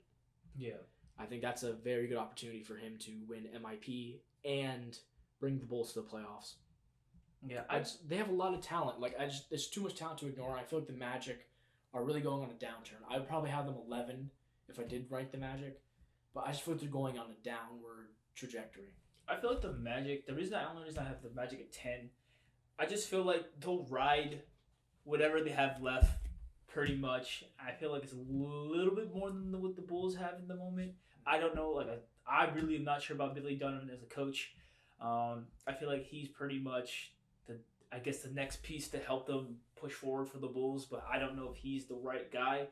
The Magic, I don't think they're a very good team, but I think they're good enough to at least be 10th seed in the East. Yeah, I can see that too. All right, so Western Conference. I'll kick off this one. Yeah. This is gonna be a little bit of a surprise to everybody, but number 1 I have the Denver Nuggets. Now let me explain myself, all right? The Lakers are the best team in the West. The Lakers are the best team in the league. But they're gonna rest their guys. They're not gonna play LeBron all 72 games of the season. They're not gonna play AD all 72 games of the season. Their depth is good enough to keep them going, but it's not good enough to secure the 1 seed. Now, I have the Nuggets taking the 1 seed because I believe they will be pushing for that 1 seed because they feel like they need it. They need the home court, especially if, the vaccine gets out. Everybody can go back to actually going into, arenas and stuff. The Nuggets need that home court advantage. They thrive on home court. So I think the Nuggets will be pushing hard to get to the 1 seed as opposed to the Lakers. I don't think they'll be going that hard for it. I think they'll rest and relax. They know what they're capable of. They know what they have with AD and LeBron. They don't need to build any more chemistry. They can rest those guys, save them for the playoffs, and then dominate the playoffs. And I think the Clippers will also do somewhat a similar of a thing. Well, they will obviously rest Kawhi and PG down the stretch. So you're thinking they pull 2014 Heat where they're the 2nd seed behind the Pacers, Yes. but they're really the best team. Yes. I can see where you're coming from there. I still think the Lakers be the 1 seed. That's how I have it as. I have the Nuggets actually as the 2nd seed, which I'm assuming you have the Lakers. Yes, I definitely have number 2. Third. Who's your third? I have the Clippers. I have Clippers as well. I'm not fond of the pick of the Clippers. I'm not very fond of the way their team kind of crumbled the way they did. I'm not very fond of Ty Lue as a coach either. For me, I feel like he kind of rides the best player, and the best player drives the team from, and he kind of just gets a lot of the credit. Even though I mean, that's just me how I've seen him for the longest time. Because LeBron was the coach when they were the Cavs, Kind of. and I don't know. I feel like he was definitely took on the spot of Lee GM or the coach over Ty Lue during that time frame. I actually totally disagree with you on the Clippers. I also don't like putting them at 3. Really? But at the same time, Paul George is very, very talented. I think he's going to be on a mission this year to really prove people wrong. And obviously their whole team is just a lot of talent, so I can't really count them out. I want to put them 3, even though I don't really want to. It's a weird situation. But I disagree with you on Ty Lue. I think Ty Lue is probably the best coach they could have gotten in this situation. Why? Because, Please. Okay, I will tell you why, right? Educate me on this. So if you remember Ty Lue on the Cavs, what was he best known for? Sitting back and let LeBron coach. No. He was known for being a hard ass on everybody. Even LeBron, he wouldn't discriminate just because LeBron was the star player. When he would yank LeBron at certain points in games, like during the regular season, if he wasn't playing well, he would yank him. And LeBron and him would argue, but at the end of the day, Ty Lue got his way. This is exactly what this Clippers team needs. They need someone to be vocal. They need someone to tell everybody how it is and don't show any favoritism. Doc Rivers, according to people in the locker room, showed favoritism towards Paul George and Kawhi. And even, you could obviously see it on the court as well. PG, I'm not sure if he should have played as many minutes as he did, especially when he was playing as bad as he was. Yeah, definitely. But he kept playing PG. I think Ty Lue will not be hesitant to pull PG if he's doing bad. He won't be hesitant to hold Kawhi accountable. I think Ty Lue will be a big vocal leader for this team, and I do think that he'll push them. I'm not sure if he's the best X's and O's coach. But listen, at the end of the day, this is a guy that LeBron James said, I want this guy as my coach. You can't take that away from him. And he still did win a championship in a 3-1 comeback. the coaching in that situation was a little bit underrated. I think Ty Lue was doing a great job in the locker room, and just he did a pretty good job coaching. But when it's a guy that LeBron James says, "I want this guy to be our coach," I don't think you can really discredit him as much as people are. Yeah. I think he deserves a little bit more credit. I see where you're coming from. I respect your point. Yes. To an extent, I do agree now, but I've been saving this up for a while, man. I needed to get it out. No, I'm glad you did. I want to change the narrative on Ty Lue. I think he's underrated. I think people are, LeBron obviously had a lot to do with the coaching of that team. He's very intelligent. I'm sure he drew up a lot of plays, but at the end of the day, Ty Lue was the coach, and he was the one in the locker room that was the coach. So he was holding people accountable. And yeah, all right, number 4. Who do you have? I don't know. I feel like this team. Now I'm looking at it. Maybe I did put them too high. I have the Blazers at 4. I can see that. I feel like I have maybe a bit high, but I want to take a chance with them. They added Robert Covington, which is literally what they needed, a player like him. Obviously you still have Dame and you have McCollum. I think use of Nurkic should be healthier. As of now, I don't know. They got Enes Kanter back. They signed Derrick Jones Jr., who's also pretty solid on the wing. But I don't know. I guess we'll really have to see what happens. They did let go of Hassan Whiteside, who was also a solid defensive presence in the post, but he didn't perform as well as they wanted him to. I feel like most people can say he didn't perform as well as they thought he would, in my opinion. I guess we'll just have to see. I'm not sure how I feel with them as 4th, but I feel like they had the potential to do that. Yeah, they'd certainly have the talent to be the 4th seed in the West. 100%. I agree with you on that. My only problem is that, sometimes I feel like Dame and CJ can be a little bit inconsistent during the regular season. Mm-hmm.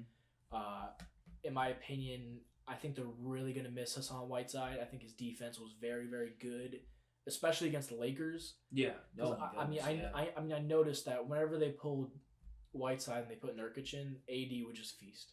Yeah. AD would just, he would destroy them. But when Whiteside was in there, it would be a little less. He didn't stop him. He slowed him down. He slowed him down. They don't have anybody. Slightly, they don't have anybody to slow down a dominant big man. I could see them, losing in the second round to the Lakers or to the Nuggets or to another team that has a dominant big man. So yeah, I understand the Blazers being that high for you. I actually have the Warriors at 4 myself. I think that Kelly Oubre was one of the best replacements you could have probably gotten for Klay Thompson, especially with they were scrambling to get somebody at that point. Yeah. I think you can kind of mold. I think you can mold Kelly Oubre still. I think you can mold him into a Klay Thompson role for sure.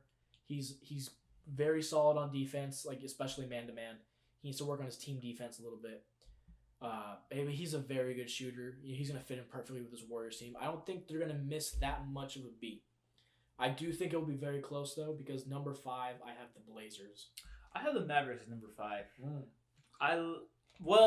It depends on when Porzingis would come back. Yeah, I don't know how severe his injury was. I forgot off the top of my head, but he took a pretty nasty injury in the bubble. I feel like if they can get Porzingis back, I feel like they're kind of one of those teams where wherever you slide them, I feel like they'll still do pretty well in the position they are in the playoffs.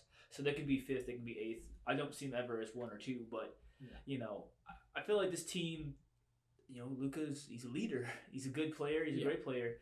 And people are thinking that he might go on an MVP campaign this year. And I think, solely on Luka's shoulders, I think he could will his team at least to the 5th seed. That's how I kind of see it. Yeah. The Mavericks are a very good team. I do think them adding Josh Richardson was a very good move. Mm-hmm. They need defense badly. I think Porzingis being out is going to hurt them a lot. I really think I have them further down than 5. Yeah. For a reason. Understandable. I would be surprised if Porzingis even plays 50 games of this 72-game season. I think he will miss a lot of time. But at the same time, Luka, the Mavericks were one of the most efficient offenses in the league last year. I'm pretty sure they might have been the most efficient. Correct me if I'm wrong. I don't have the numbers in front of me, but they were top 3 at least. I'm pretty sure, and they had a lot to do with Luka Doncic. That man is special. That kid is special. Understatement. That is that was an understatement of the year. But yeah, I have the Mavericks lower. At 6, I have the Suns. The Suns. I have the Suns at 8th. They're one of those teams. With the addition of Chris Paul, a lot of these young players teetering on a breakout season, such as Aiden. I feel like this is the type of player that Devin Booker really needs to help push them in the right direction. Yeah. They need a leader. Pl's going to teach them how to win. Yeah, for sure. I think this might be. I don't know if it's as drastic as the Thunder situation last year, but I feel like he'll play that position like he did with the Thunder, and then he'll push his team at least to make the playoffs. I don't think they'll be 6. I think that's why I'm at 8th, but I do think that the Suns will make the playoffs. I do feel that way. Yeah, I mean, I had the Suns look like this high just because, the Suns won 30 or so games without Ayton, and he was gone for the first quarter of the season. He was gone. Mm-hmm. And they were still winning games without him. They did lose Kelly Oubre, which is kind of a big loss, but, they have Mikal Bridges. Mm-hmm. He did get hurt a little bit. I think he got shook up. I think he's okay in the preseason. He did get shook up a little bit, but from what I know, it shouldn't bleed into the regular season. But, I mean, as long as this team stays healthy, I mean, I do see Chris Paul missing probably 10 or 15 games just because that's kind of, he misses some games. He gets injured often, kind of like Kyrie. But I think if they do stay healthy, even if Chris Paul misses games, I think their backups are good enough. Cameron Payne or Javon Carter can fill in. I think they're good enough to be able to still win games without Chris Paul, and so I that's why I have them at 6. Who do you have at 6? I have the Jazz. I think they had some people missing. I think they had the other Bogdanovic. That one is Bojan Bogdanovic. He was Bogdanovic. Those names getting mixed up. He was not in the bubble. I think having him back as a good shooter, as good as a shooter as he was, having him back would be very pivotal. I mean, they added Derek Favors back into the mix, and he was a good rebounder and a good, solid defensive presence. I think the team would be fine. I think this team still, I always think this team is still a playoff team as long as they have Gobert and Mitchell back. And Mitchell signed a big contract, so he's got to really step up these next few years. So I think I think he'll play into that big contract. I think this team. I mean, I don't expect they have. In my opinion, I don't see them as any championship aspirations of now. But this team's a solid team. They'll stay in the playoffs. That's why I'm in the 6. Yeah, I mean, it's hard to bet against the Jazz. They've just been so consistent over these past few years, especially when Mitchell's been on board. I mean, Mitchell just played completely out of his mind in the bubble. Mm-hmm. I mean, agreed. Yeah, I think he's going to take a step up. Mitchell kind of, he screams superstar to me. I think he will get to that superstar level where he will be a top 10 player in the league. And I do want him to show it this year, but this year I think it's a little too hard. I actually have the Jazz at 8. Really? Yeah, I got the Jazz at 8. At 7, I have the Mavericks, who I was talking about earlier. I only really have them there because Porzingis. Otherwise, I'd probably have them at 5 or 6 too. Mm-hmm. But with Porzingis gone, I mean, that's just so much offense you're missing without Porzingis. So because Porzingis stretches the floor. Yeah, dude can shoot and he's very good in the post. And the pick and roll or the pick and pop with Luka and Kristaps, it was ridiculous at the end of last year. So yeah, they were a couple games in the Clippers series that they were looking really good together. I have the Warriors at 7th seed. Mm-hmm. I feel like they're still, even though with Steph back and obviously Jermaine's going to play, and all those others are going to play, and even with Oubre, the addition of Oubre and Wiseman, I still feel like they'd be a little rusty starting off the season, which obviously in a shortened season, being rusty can cost you some valuable games. So I feel like they'll start off a little rough at first, but I feel like they'll definitely catch their edge near the ending half of the season. Yeah. And I kind of feel like that rough beginning might hurt their, I feel like, for me personally, I just feel like all, like, the 5th through 8th seeds, they're all going to be, like, fairly close records like Yeah. it was how it typically is. I think that's how it's going to be for, honestly, like 4 through 9. Yeah. Wow. Yeah, that's actually kind of true. I mean, it was kind of like that last year where, like, if the Clippers had lost a couple more games, they could have ended up as the 7th seed. Yeah. Straight up. Like, that would have been a big difference. So.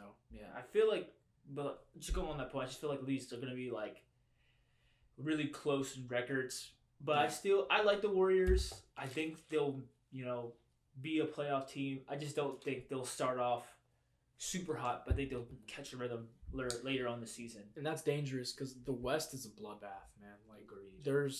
If you lose a few games, you could probably get kicked out of playoff contention, like especially down the stretch. So it's very competitive in the West. But yeah, so then my 8th seed is the Jazz. Your 8th seed was the Suns. Suns, okay. But we already talked about those. Who's your 9th and 10th seeds? My 9th is the Grizzlies. I really want them to make the playoffs, but they just, there's just so many good teams ahead of them. I think sadly they just barely miss it. They might clutch it in the play-in tournament, but I don't know, man. The Grizzlies are very good. I expect John Morant to get even better this year. There's not much else to say. They haven't improved dramatically to me. So without that kind of dramatic improvement, I just think the Grizzlies will kind of be at 9 until maybe they draft another star or convince another star to get over there somehow. Yeah. I think it's going to be so tough for them, especially in the West. Yeah. My 9th was the Rockets. This is kind of contingent on, like, if Harden or Simmons or whatever the trade might be, whoever they get in return for James Harden if he is traded.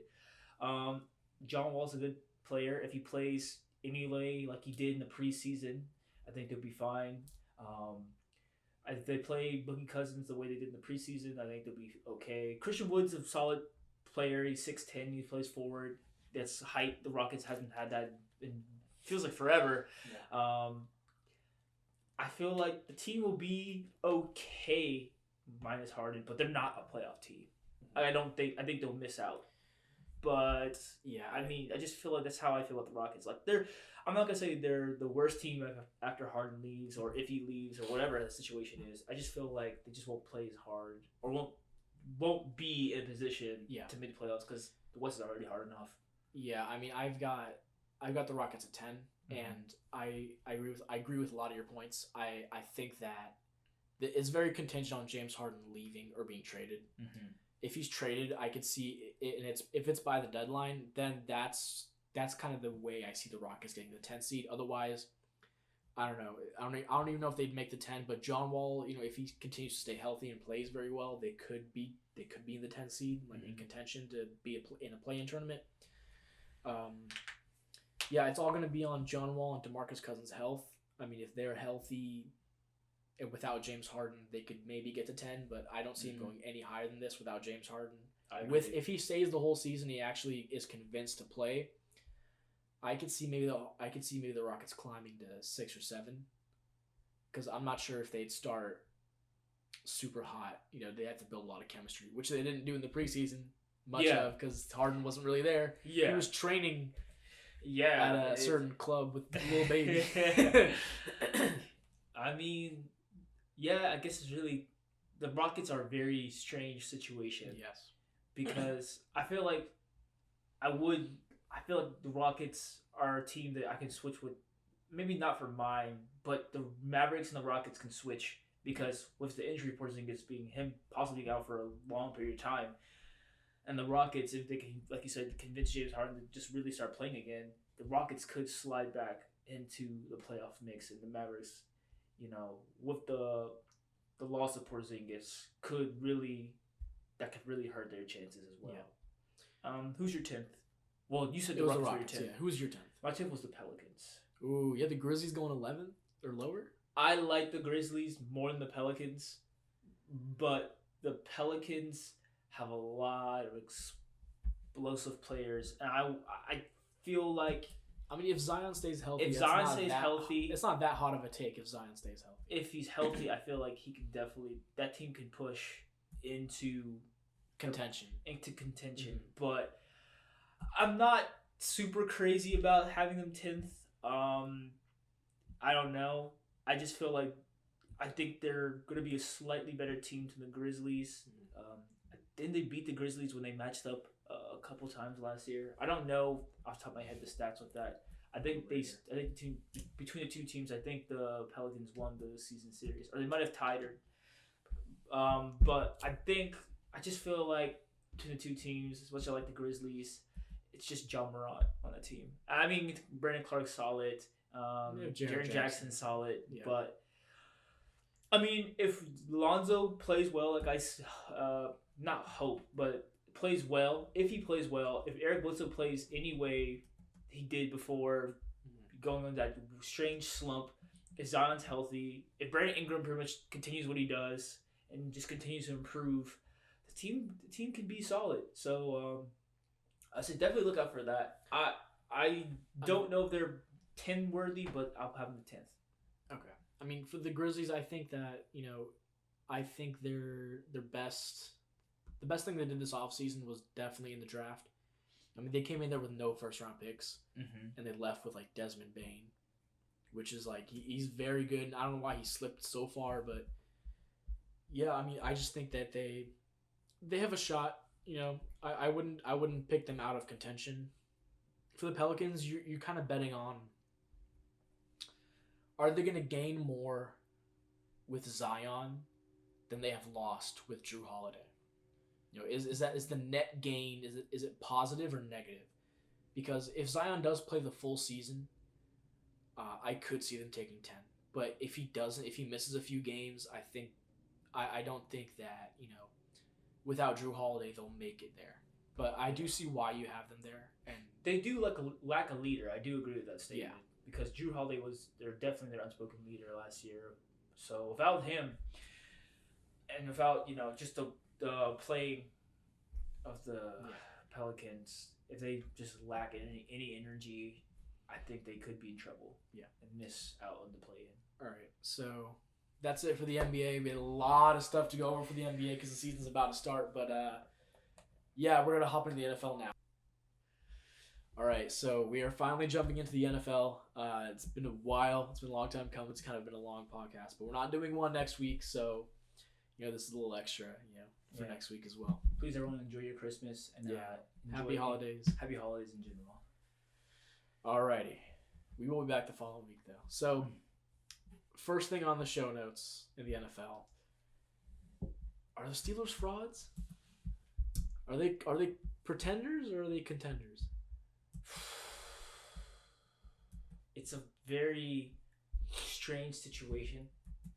They started off the season really well, even in some of their closer games. I mean, the biggest game that stuck out to me was the Browns-Steelers game, where they absolutely demolished the Browns, who are now a fairly solid team. So looking back on it, it looked really good. I mean, but besides a couple blowout wins, the two other blowout wins were against the Bengals 36-10, and then the Jaguars 27-3. A lot of the other games have been fairly close. I gotta say, man, in my opinion, I think they're pretenders. And this is my biggest gripe with that is defensively, that team's elite. That team's amazing. With T.J. Watt and the front seven, and you have Minka Fitzpatrick. I mean, they did take a hit with Bud Dupree in his injury. I think he's out for the whole season. But that team's still a good defensive team. I think it might be the best. It's one of the best. It's one of the best this season. Yeah. But that offense has been so anemic. Honestly, Big Ben's quarterback play has been very questionable. Yeah. And the running backs, oh my goodness, they can't get much production out of James Conner. The other running backs just haven't been very healthy. It's been just a lot of confusion in the backfield. Yeah. Well, how would you feel about this? Man, if you just watch Steelers games, almost, I'd say 90% of them, they do amazing in one half on offense and defense. They do incredible. And then the other half, is really bad. And a lot of the games they've won, either they've had, if they have a bad first half, they usually bounce back really well in the second half. But if they have a bad second half, either they've been getting kind of bailed out or like a little bit lucky, I'd say, when, Gostowski missed that field goal. They've gotten a couple really favorable calls down late. I'm not like, saying that they're up here purely because of luck. I mean, they're a very, very talented team. I think their offense is very inconsistent, though. I don't like Juju going on and he's giving teams extra motivation. That's really not helping the team, and he's adamant about dancing. I mean, he can do whatever he wants. I'm not going to judge him for it like that, but when you're sitting there or when you're standing there dancing on another team's logo before the game, you've got to come out during that game and play hard. You have to put up a good game, and he just keeps. He gets a lot of receptions and has a low yardage total. He's kind of a dink and dunk for Big Ben right now. And Big Ben, I saw a stat during a game that this is the fastest he's ever released the ball from snap in his entire career. He's releasing the ball extremely quick. He's dinking and dunking. Big Ben's accuracy on deep balls is a little bit shaky. He's getting older. For his age, he's playing very well. Yeah. He's playing extremely well for his age, but he's not playing good enough to vault this team to a Super Bowl, in my opinion. So I agree. I do think they're pretenders. How far do you think they're going to go in the playoffs? Because if they're not the first seed, they have to face somebody in the first round. Yeah, and I think based off playoff picture now, second seed plays what? Seventh? Yeah, seventh. That means they would play. And it's 3-6 and 4-5. Based off now, they play the Dolphins. Based off now, I don't know if they even beat the Dolphins. Honestly, I think they beat the Dolphins. But I think it's very close. I think because all their games are close. Like you can't. Yeah. Well, yeah. Offensively, the Dolphins are still trying to find their identity. Their defense is really good, but offensively, they could always improve. Tua's just. I mean, they're running slants 24/7. They are. Like, if you thought Michael Thomas ran slants, like, look at Tua. All he does is throw slants. Like, yeah, but it's working. And he's young. He has a lot of time to improve. So.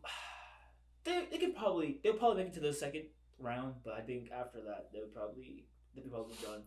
But I wanted to mention something also. I think it was a most recent quote from their past game with the Bills. I think Josh Allen said in the pregame warm-ups before they got out into the field, I think he said something along the lines of let them do all the talking, let them do all the dancing, let's just put in the hard work. And that's what they did. They beat the team by 11 points. Big Ben threw 2 picks. Both those passes were intended to Juju Smith. Yes. One was even sent back for a pick 6. I gotta say, the Steelers, they're limping to the playoffs. Depending on what they do in the last 3 games, which is against the Bengals, the Colts, and the Browns. They're not playing the same Browns team they played earlier this year. The Bengals will probably beat. The Colts I think the Colts can probably get them because the Colts have arguably really good defense and their offense seems to struggle. Yeah. I just don't know. I just feel like they're limping their way into the playoffs. Yeah. If they can't win the last 2 games, at least split the last 2 games, I think they might be in trouble in the playoffs. I don't want to put the full blame on Juju. I think it's very unfair, but I do want to say he's not helping. He's really not helping. I mean, it's like when they lose, it's just 10 times more embarrassing because of what Juju's doing. Mm-hmm. They're not going to get they're going to get the worst of it. If you're doing stuff like that, and he has the right to do it. I'm not saying he can't. But just play the game, man. Just focus on the game right now. You guys are a very good team. Don't bask in it. Keep going. Like the hardest thing to do, right, is to maintain. You can get to that. The good teams can get to that top peak, but great teams will stay there. They will maintain. It's like if you're doing a push-up, right? If you can like picture doing a push-up, and if you've done like 50, a lot of people can do 50, but how many people can do 50 and then stay there and hold it for maybe a minute. That is extremely difficult. So to me right now, the Steelers, they're doing 50 push-ups, but they're not holding it. They're not staying there. Yeah, I think Juju is not bringing this team anything good in terms of media. I'd have to imagine there's some type of issues in the locker room. I have no source on this. This is just speculation. But I feel like, some guys are probably rubbed a little bit of the wrong way. They were obviously doing... of course. Claypool was in some of those TikToks. Yes, a lot of those other players were when they were winning. But when you're winning, that's fine. When you just drop 2 in a row and, people are really clowning on you, you got to hold off on it a little bit. I think he should be the last person dancing because out of the 3 receivers, Deontay Johnson, Chase Claypool, he's the worst. And Juju, he has the least amount of receiving yards amongst the 3. He might have the second most touchdowns. He has 7 on the season. Deontay Johnson has 5, and Claypool has 8. But I just think offensively, I feel like Juju, he was supposed to be the receiver 1. He's never really been that guy since Antonio Brown left. I feel like Juju probably, for his sake, he just needs new scenery. I think the Steelers could consider letting him go after this season. I think they will. I think Juju will demand more money than he's probably worth for that team. Yeah. I just think that I don't want to put it on Juju. I don't see as this is a Juju problem. I think the offense as a whole is definitely not. But he's not helping. He's not helping. I agree. He's not helping at all. But the offense as a whole, they're struggling. It's their main offense. Their main problem is the offense. All right, so Eagles. Jalen Hurts has been killing it as the starting quarterback. I would say his solid start. I think he's been killing a solid it, start. Dude, he beat the Saints, which were a top 3 defense. I mean, he did very, very good against them. This is going to be a very hot take. I can tell. I'm not sure if you're teeing up for a hot take. I don't know if people will agree with this. I think a lot of people disagree, but in my opinion, as a Ravens fan, I am a Ravens fan. Hurts kind of reminds me of 2018 Lamar Jackson. He kind of does, with a little bit of a better arm. He reminds me of a 2018 Lamar Jackson. The way he's able to run the ball. Obviously not as good of a runner as Lamar, but his impact. When Lamar Jackson took over the starting position, they won 8 straight. He took that team to the playoffs. I'm not saying I'm not saying Hurts will take them to the playoffs or make them win 8 straight, but they've won 2 straight, haven't they? With him starting. One. They won 1. You're right. He came in midway through. And he played better against the Packers than yes. Wentz did, but obviously they were pretty down. Yeah, I mean he just won his first game as the starter for the Eagles. The way he runs the ball and throws, he's the dual threat. He just reminds me of 2018 Lamar Jackson. I'm not sure. I don't think he'll take him to the playoffs. I don't think the Eagles will win out, but don't be surprised if they hang in there in these last 3 games. Don't be surprised if they hang in there and put up a very good fight, especially against the Cardinals, who they have upcoming. We're recording this before the Cardinals game, so I feel like if you told me Jalen Hurts looks kind of like Lamar Jackson, I would have agreed with you if this was Jalen Hurts that came out of Alabama. But when he went to Oklahoma under Lincoln Riley, he became a much more polished QB. I feel like Hurts, he had a solid start. 100 yards rushing, which is impressive, don't get me wrong. But he was also, I think he was 17 of 33 completions, and he had 1 touchdown, 1 interception. Both his touchdowns on the season he has are on 4th down plays. Yes. Something that you don't see very often from the Eagles' offense this year. I gotta say, I mean, Jalen Hurts looks good, but I feel like this season, how they see the season, it kind of might just be over. They're probably just playing Hurts, just get a feel for it. But I feel like, I wouldn't be surprised personally if Carson Wentz starts next year. I'm not sure if I don't think he'll start the whole season next year, depending on what happens. But I wouldn't be surprised if he's the one to start it out. Because, I think everyone's very aware of this. Carson Wentz has a massive contract that is I personally think is nearly untradeable. they have to stick with him. I think there's a few suitors that could go, but we'll get into that in a little bit. I think they'll have to at least stick it out, keep trying with Wentz, because you're paying him that much money. You can't pay him, nearly $34 million a year to let him sit on your bench. Yeah. You just can't. So they're gonna probably give him a shot. Yeah. I know people were talking about, what's next for the Eagles? You have to either get rid of Wentz or you have to get rid of Doug Peterson. Doug Peterson, as long as he's been the coach there, they've been successful. They've been in the playoffs nearly, I think, every year. Yeah. Maybe not this year, He's every year. Not bad. He's not bad. I don't think it should be, is it Wentz or is it Peterson is going? I feel like they should stick it out maybe another year. Maybe not necessarily with Wentz next year, but I think they'll probably start with Wentz next year. But I don't know if the Eagles would we have to get rid of Wentz now. I think they'll probably keep both of them. It would not make much sense to get rid of them both. I think they should at least see where it goes a little bit next year. If Wentz struggles the start of next year, after hopefully a full training camp and all that, because keep that in mind, this year there wasn't really a legitimate OTAs and training camp. So we'll have to see what comes to that. Yeah, I think Jalen Hurts coming and winning this game, I think it exposed Carson Wentz's biggest downfall. And I think it's that Wentz is not that great of a leader. I don't think he galvanizes his guys the way that his backup quarterbacks do. Because, look at Nick Foles. In my opinion, if you subtract Carson Wentz and you put in if you subtract Nick Foles and you put in Carson Wentz for that Super Bowl run, I don't think they win the bowl. No, I don't think so either. So, it's the galvanizing of the troops that I think Carson Wentz is the weakest at. I think Carson Wentz is still a very good quarterback.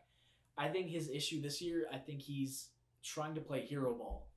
I think he's trying to do too much because he feels like his team is worse. So I think he's trying to overcompensate, and it's not helping his game. If you just kind of calm down and, worked with what he's got, it could be a lot better. That's what Hurts is doing right now. He's just kind of being in there, just kind of almost like a game manager, where he's just kind of throwing to the open guy, just doing what works, what's needed to be done. If he needs to run for the first down, he will run for the first down. If Dallas Goedert's open on a slant or something, he'll hit Dallas Goedert. He actually made Rager look pretty well too. Yes, Rager is pretty good. See, the thing about Carson Wentz, right, is that last year he was very good with minimal talent. He was throwing to no names basically. Greg Ward was a quarterback turned receiver, and Aguilar couldn't catch anything, and Wentz was still very effective. I just think it's psychological this year with Wentz. Something's going on in his head. I think he needs to be in a new situation. Because this is the second time a backup quarterback has come up from behind him and taken his spot. People have made this point before. I've seen some reports even claiming it. Obviously, no one knows if it's true or not because I don't think he said it outright, or I don't think he will ever say it outright. But people think that Carson Wentz was, I need help. They had an opportunity to draft Justin Jefferson, and now look how well he's playing. They draft Jalen Rager. He needs help. And they never did that to help him. Instead of drafting another receiver in the second round, drafting another quarterback, I feel like that really hurt his confidence. And like I said, they said it before, people said he just looks mentally broken compared to what he did the previous seasons. Because let's not forget, Carson Wentz, the reason he secured this contract is because he had nearly an MVP season before the injury, which obviously the injury led on to the Super Bowl, which the team won and all that, but Carson Wentz was the reason why that team made it that far in the first place. Yeah. People forget that. It feels like people forget that. I just don't know what's next for that team. I think they have to at least give Carson Wentz one more try. With a contract like that, you just have to give this man one more try. Honestly, I think he's done. I feel like the relationship in the locker room cannot be good right now. I feel like Wentz is probably, we saw that one meme, of Wentz looking at Doug Peterson. Have you seen that? Yeah, I have. Yeah, I just feel like the relationship is probably not very good right now. I can't imagine he's happy at all with the situation he's in. I think if they do trade him, I think there are a few teams that might be interested. So I'm going to bring them up. All right, so First team I want to bring up is the Patriots. This kind of smells like a Belichick move. They have the cap space. They have about $35 million in cap space. It would take up basically most of their cap, taking on Carson Wentz in the trade. But you know what? He could probably be better for them than Cam Newton is right now. Yeah. I mean, there's no denying that. I think, on that kind of a team, maybe Carson Wentz doesn't need to be like as vocal of a leader. Maybe Bill Belichick, just kind of fills a little bit more of that void. I don't know. I think the Patriots could do it. They might be interested. I don't know. They do need a quarterback. Yeah. I'm not sure if they draft one. I don't know what Belichick's gonna do. This is the first time where I kind of really. He's very unpredictable right now. I don't know what he's gonna do. I know he's definitely phoning it in this season because the COVID stuff. You can see he's not really trying. He's waiting for next year. I want to say something on the Patriots. If you put Carson Wentz on the Patriots, he'll have another 2019-like season where I'm not, maybe not as good as the 2019 season he had, but he'll have no receivers, no real receivers. Josh Myers is fine. Bird's okay, but these guys aren't great receivers. It's been a while since Carson Wentz had a great receiver because Alshon Jeffrey went down with injury, hasn't really looked the same. Sean Jackson's literally been hurt like the past 2 seasons. He just needs to go to a place where he has weapons. They need to put this man in a situation where he can thrive. Yeah, I think with the Patriots, I think Belichick could coach him back into kind of what he used to be. I think right now, I think Carson Wentz just needs to change the scenery. I think that's his biggest issue right now. He cannot stay on the Eagles. I don't think it would be good for either of them. Another team that I could see trading for him is maybe the Colts. I know the Colts do. I think they do want to compete. They have a very solid team. Mm-hmm. I think the biggest weakness is their quarterback. I don't think Phillip Rivers is playing very good this year. He has talented weapons around him too. T.Y. Hilton's a very, very good receiver, and he's been pretty healthy this year. Yeah, they've kind of started clicking towards as of recent, but it's a little too late, And Rivers is only on a 1-year deal. He's gone after this year. I think they could do it. They have the cap space. They have more than enough cap space to trade for Carson Wentz, and I'm sure they could even maybe sneak a pick off the Eagles. Yeah, we're taking on all this salary. We need something to sweeten the deal. We don't need to take this salary on. And if they take Carson Wentz, I think he could really thrive with the Colts. Behind that line is fantastic. If it protected Phillip Rivers this year, who's the most immobile quarterback in the league. Besides Big Ben, maybe. Yeah, they literally said. I think Alex Smith literally said he watched Phillip Rivers tape to make sure, to learn how to not use his legs when he throws. So I was like, he really is very immobile. But when it comes to the Colts, I have a strange take.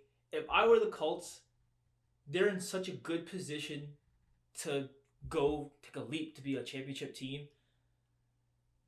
Throw a couple first rounders, trade to the Texans for Deshaun Watson. Because think about it. Think of this. I know you're making that face. Think about this. The Texans are so bad. They need to rebuild. They're going to destroy that man's career. They have no first rounders for the next this year, next year. Take a couple first rounders from the Colts who don't really need them right at the moment, and they need a quarterback. I feel like that would be it's a very good trade for both sides because one side's going to rebuild and the other side's trying to contend. I feel that's it's possible. Not possible. It's a very feasible trade. I don't think that happens just because the Texans are, I'm pretty sure, are fully committed to Deshaun Watson. They just paid him a boatload of money to be there. They did. So I think maybe in a vacuum, if the Colts had a good amount of picks, if the Texans maybe could sneak into a top 5 and maybe grab maybe a generational quarterback, maybe like a Trevor Lawrence or something. If they had that choice, I think 100%.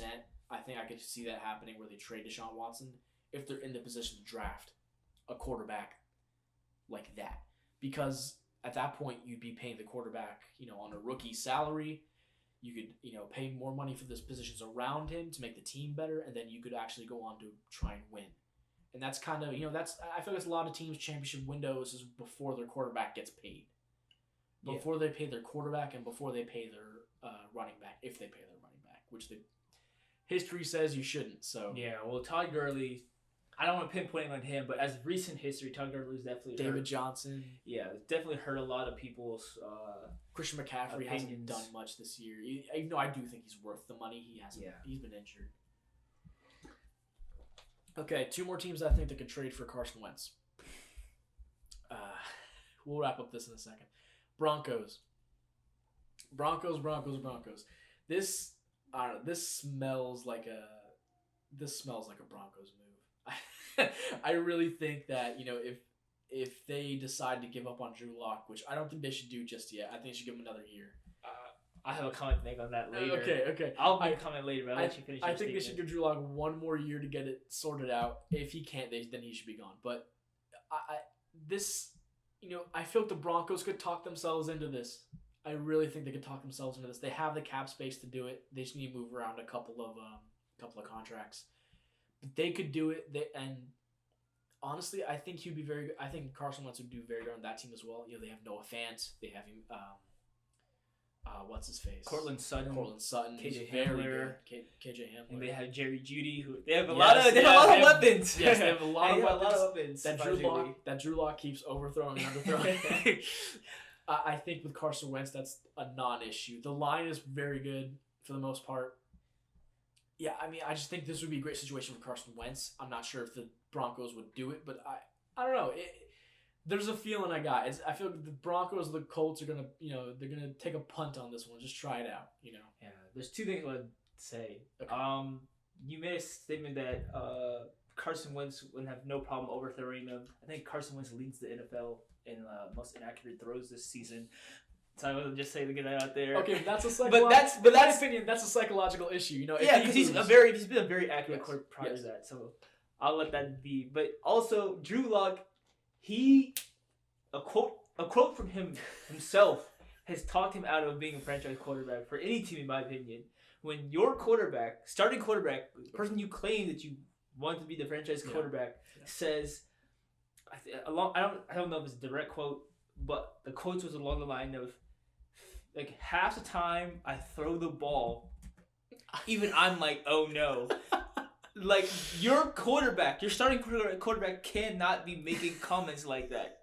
Half the time, that's a lot of passes. You know what? That could also be interpreted by the receivers as like a little bit of a slight. Like, if I was a receiver, I'd feel a little bit like, hey, man. Well, Jerry Jeudy was pretty upset because he made a comment. I think he tweeted out and deleted the tweet right afterwards. Yeah. He said, at least I got my conditioning in. Yeah. And that's really... It's a lot of shade being thrown by his own rookie receiver. All right, so you're just adding more fuel to the fire on why they really could trade for Carson Wentz now. I mean... I'm telling you, this smells like a Broncos move. John Elway... My head says no, but John Elway... John Elway is the same guy who drafted Paxton Lynch. I mean, so John Elway looks at not put it past them. John Elway looks at any quarterback with a big arm and was like, oh, that's like me. I think John Elway takes too many chances with quarterbacks. I wouldn't put.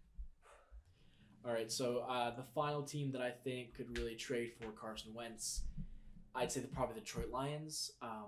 They're parting ways with Stafford, who, look, they've done this man dirty his entire career. It's more like Stafford's parting ways with them. And I think that's going to free up some space for them. They might shoot their shot at Carson Wentz just to try and get some ticket sales. I mean, I don't know. I don't know what the Lions are doing. They might just draft a young quarterback. They very well could. But if they don't go that path, I could see them trading for Carson Wentz. They do have the space once Stafford leaves. It also smells like a Lions type move to me. I wouldn't put it past that team. But it depends on who their GM is. If Louis Riddick, he's interviewing for position. If he does end up going to the Lions, maybe they wouldn't make that move. But it really depends on who they get as GM. I'm not a Lions fan. I couldn't tell you who they'll get as GM. But we'll have to see. We'll have to see with that team. And all the teams we just named, Stafford could also go to them too. You think so? Yeah, because they could also talk themselves into it. If they're going to talk themselves into Carson Wentz, they could also talk themselves into Stafford. He probably be on a shorter deal, much less money than Carson Wentz. Yeah, far less. Yeah, far less money than Carson Wentz. And I'm sure these teams could talk themselves into it. Stafford's a solid. He's still got some years in him. He's still got some years in him. I think he's definitely one of those quarterbacks you can bring in, through a transitional period. Maybe trying to get a young quarterback. You need like a starting quarterback over that young quarterback to help him develop. He could be that kind of guy. So I wouldn't be surprised seeing Stafford move the position. Yeah, he'd be like an Alex Smith to me, kind of. Yeah. Even though I think Alex Smith. That's interesting you said that because I've heard rumors that Stafford could go to the Washington football team. Really? As well. That wouldn't be that bad. So it's interesting you call him Alex Smith. So we'll have to see how the offseason goes. That's interesting. If I was a football team, I would probably draft a young quarterback. Honestly, I'd probably look to trade Haskins as well. And also, any of those teams could maybe trade for Haskins. I know the Patriots have been thrown around, but I don't think they'll do it. I don't know. Hey man, I have no comments to make about Haskins. He's about to start this game against the Seahawks. We're recording this on a Saturday, so this is before a lot of NFL games and possibly before maybe Harden gets traded in the next couple days. So I won't say anything about how I feel about Haskins. We'll have to see about that team in Washington. And speaking about Washington, we probably should talk about the NFL playoff predictions. All right. Why don't you kick us off with the NFC? We got 1 through 7 seeds. Go. I'll just make this kind of quick, just kind of state them out there. First seed's Packers, second seed Saints, third seed's Rams at the moment. We'll see. Fourth seed, I think Washington will probably make it in the NFC East. Fifth seed Seahawks, sixth seed Bucks, and seventh seed Cardinals. You know what? I have nothing to disagree with you on. I have the exact same list, except at 7, I did decide to just throw in the Vikings, just because I wanted to talk about them a little bit.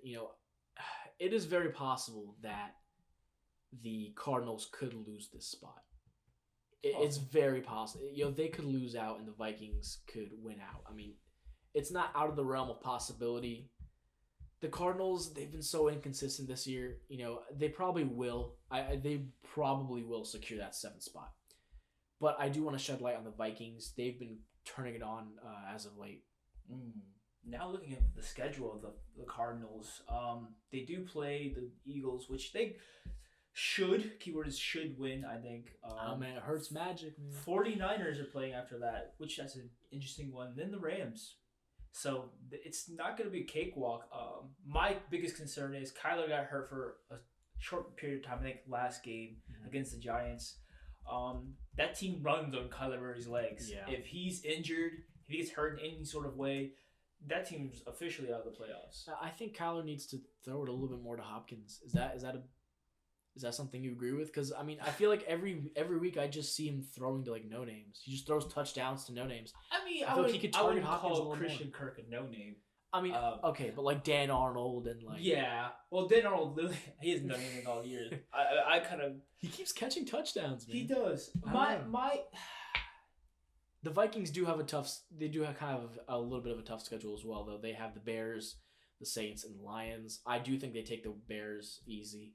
The Saints, I could see the Saints giving this one up to the Vikings, just because they don't have Michael Thomas, so they can't exploit the secondary as much as they probably could. Michael Thomas could be back for that game, but if he is out again, I do think the Vikings have a good chance to take that. And then the Vikings are going against the Lions, who have a not great rush defense, and they have Dalvin Cook. So yeah. Like I said, my biggest concern with the Cardinals, besides just Kyler Murray and him staying healthy, Cliff Kingsbury. It's been weird, man. Sometimes he's lost in some games. He's iced his own kicker this year. Yeah, I don't know what's up with the run scheme this year. Kenyon Drake was feasting last year, but for some reason he's been very inconsistent. He's kind of fallen off this year. Whenever you look at his yardage, sometimes he will get a touchdown, but his yardage will usually be something like 14 carries for 50 yards. That's pretty abysmal. right? And if you take out somebody's longest run and their shortest run, just to kind of like, those are two outliers. Let's get, their average run. Kenyon Drake is, he's really not averaging much. I think he's averaging around like maybe 2 yards per carry. I mean, Kenyon Drake is also dealing with injuries this year. Even on a down year, he's not doing too horrible. He has 800 yards, 800 plus yards in the year. I just think it's the run scheme. Something, I don't know what they changed, but something's wrong with it. Because even when Chase Edmonds was brought in, he was looking like Kenyon Drake because Chase Edmonds started a game, and before that he had a ridiculous. My apologies. All right, yeah. I mean, Chase Edmonds had a really good yards per carry before he was named the starter, and then when he became the starter, it just kind of fell apart. Like, I don't really know what happened. I think it's the run scheming. I don't know if it's as much the scheme. I think the offensive line itself is just not very good this year. That's why Kyler has to run away. Last year, I think he led the NFL in most sacks taken. Yeah, you're totally right on that. I mean, I think if the O-line doesn't get their act right, Kenyon Drake's going to continue to struggle. Yes. I mean, he's doing fine in my opinion, but he will probably struggle if, that line doesn't hold up, and Kyler Murray will get injured if that line doesn't hold up. So, I mean, we'll see what happens with the 7th seed and the NFL NFC playoffs. But what about the AFC? AFC, I feel like it's pretty, for me. I feel like the top 4 are pretty locked and loaded. I feel like it's a big discussion. I feel like, well, this is mine. Go ahead. Chiefs, yeah, number 1. 2 Steelers, 3 Bills, 4 Colts. Okay, see, that's where we disagree. 5 Titans, 6 Browns, 7 Ravens. I feel like the Colts. I feel like the Colts can win the AFC South. I genuinely do. That's a bit of a bold take right there. It's bad. You want to say as rough as Phillip Rivers has been. I think that defense continuously keep them in the game, and their offense is better than the Steelers' offense. They're both in similar situations. But the Colts' offense is a little bit more competent than the Steelers' offense. Here's my problem with the Colts. Their remaining schedule is pretty difficult. Not only that, the Titans have such great matchups for Derrick Henry. I mean, Derrick Henry is just going to feast against the teams they're going against. I'm pretty sure going against Green Bay. Let me double check. Yeah, so they're going against the Lions tomorrow, who their run defense is bad. Derrick Henry's going to feast. Doing against the Packers the week after, the run defense is pretty horrible. They're going to feast. The game after that, they're going against the Texans. Their defense in general is pretty sus. Derrick Henry's going to feast. I see the Titans winning out in this situation. I don't think that leaves any leeway for the Colts to come in. But I think the Colts can also win out because they're playing the Texans tomorrow. They're playing the Steelers, who haven't been playing very well, and they're playing the Jags last. That's true, but I'm saying, like, even if they both win out, right? The Titans still have that. Don't they have the division tiebreaker? They both lost to each other. But I think the Titans beat the Colts twice, didn't they? No, they lost one game against the Colts. Oh, okay. So they split the season series, but I think they both have arguably the same amount of wins in the division as well. But I think it'll go by point differential. They did. No way, you're right. Yeah. They really. Yeah. I think it'll get down to that. If I'm not incorrect. Because I think if they both win out, then it all really comes down to that Steelers game. If the Colts don't beat the Steelers, they have no chance. But they have to win out, basically. I feel like to get there, because I think the Titans will win out. Okay. But it is a good discussion to have. So, and then, all right, hold on. Let me go to. Here we go. Okay. So for me, I had the Chiefs at 1, Steelers at 2, Bills at 3, Titans at 4. I had the Ravens at 5. The Colts at 6 and the Browns at 7. Now, the reason I have the Ravens and the Browns, or the reason I have the Ravens above the Browns, is simply just because of their remaining schedule. The Ravens could very easily win out for their remaining schedule. The Browns have to go against the Steelers. I don't think they're going to win that game. They kind of got trounced last time. They are a good team, but, I don't know. They're very inconsistent as well. If Baker is not on his game, I don't think they're going to get any higher than the 7th. I don't think they're going to beat the Ravens out.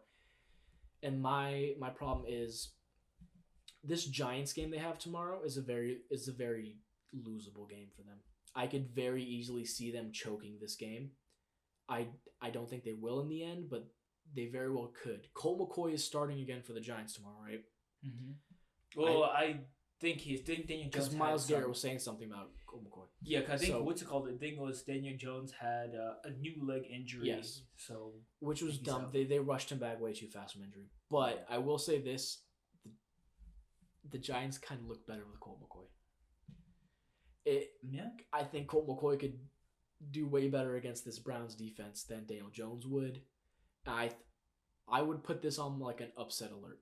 I would be looking out for this upset. This could very well be an upset right here. And it could kick the Browns to the 7th seed. Yeah. Well, also, now that you mentioned that, I mean, if they can beat the Browns, the Giants, they can possibly even still win the division because Washington has to play against Seattle tomorrow. And I don't know how I feel about that game, especially with Dwayne Haskins as the starting quarterback with Alex Smith out. A calf strain in the leg he did injure. Yeah, the Giants are definitely in contention still to win the division. I think the Eagles technically are, right? They haven't technically been eliminated yet. None of the teams in NFC East are out of contention. I think the Cowboys are, aren't they? No. Really? Okay. Yeah. For the Cowboys, they're basically eliminated because they have to pray everyone loses out and they win out. That's not going to happen. Yeah. So, yeah, I mean, I wouldn't be surprised if the Giants do take that spot in the NFC, but, I do think Washington's defense will hold out, and Haskins will be good enough. I mean, Seattle is one of the worst secondaries in the league. If he can't torch them, or at least look average against them, you got to cut him at that point if you're the football team, or trade him or something. You can't keep him on your team if he can't even beat out one of the worst secondaries in the league. I don't think he's going to drop 300 yards. I think all he needs to do is... I'm not saying 300, but at least be average. He needs to do what he did and just pass McLaurin. And McLaurin, he's got to stay healthy because he's been questionable the past few weeks. Terry's awesome. I love Terry, man. So, I mean, they got other pieces, as strangely as that sounds. Logan Thomas has not been too rough. Cam Sims is kind of coming to his own. So, they still got those guys on the receiving side of things. Running side, they signed Lamar Miller. He's going to be eligible to play until the Panthers game next week. We'll see. I mean, it's a big hit that Antonio Gibson's out with the whole, turf toe injury. I don't know what Washington's going to do, but back to the Browns and the Ravens. I think the Ravens do have a much easier schedule to win out on. If I'm not mistaken, they're playing, I think it's the Jets. And let's say for the sake of argument that the Browns only drop one game, that's to the Steelers, right? Mm-hmm. Now let's say the Ravens win out. Even if that happens and they tie, the Ravens have the divisional advantage over them, so they will take the spot above them. Yeah, but the Ravens their schedule is the Jets. Aren't they playing? I think the Bengals. They're playing the Jaguars, the Giants, and the Bengals. The Giants. Okay, my bad. Okay, the Giants is going to be a little bit tougher than what they expected from the beginning of the season, but they that's still a winnable game for them. Yeah. Apologies, not the Jets. Yeah. It was some New York team. I was thinking some New York team. Yeah. I mean, we'll see. We'll see. Like you said, the Giants are one of those games where you can't really sleep on them because they're a good defensive team. Yeah. I think James Bradbury's out for them this week, though. Their best corner. Yes. So we'll see how the Browns handle that this week. But for most part, I mean, I feel like since the playoffs are coming up pretty close, I feel like these are definitely. I think these are the teams. We're pretty close to it. So yeah. Do you have why don't you put down an early Super Bowl matchup, Ryan? Oh, I couldn't tell you right now, man. You want to wait a week for that? I had to wait. I had to wait as close as possible. I could not give you an accurate one. I don't know because. We will talk about that on our next podcast. Yeah, because I don't know how I feel about the Chiefs. I don't know how I feel about any of the NFC teams. We'll have to see about the AFC. The NFC is so interesting because all those NFC teams they each have like one big weakness that except for one team. But I'll save that. I'll save that for a couple weeks later. Yeah, please do because I really don't know to tell you what comes to the Super Bowl just yet. We'll wait on that. We'll All right. definitely wait on that one. All right. Well, thank you everybody for tuning in. This was the first ever edition of the Speak Truth Sports podcast. Like I said, we will not be here to next week, but we will be back the following week. So everyone enjoy your holidays, enjoy whatever anything you celebrate, and yeah, we hope to have you back and listening back again. I hope this is the start of something great. Agreed. Alrighty. I'll catch you all next time.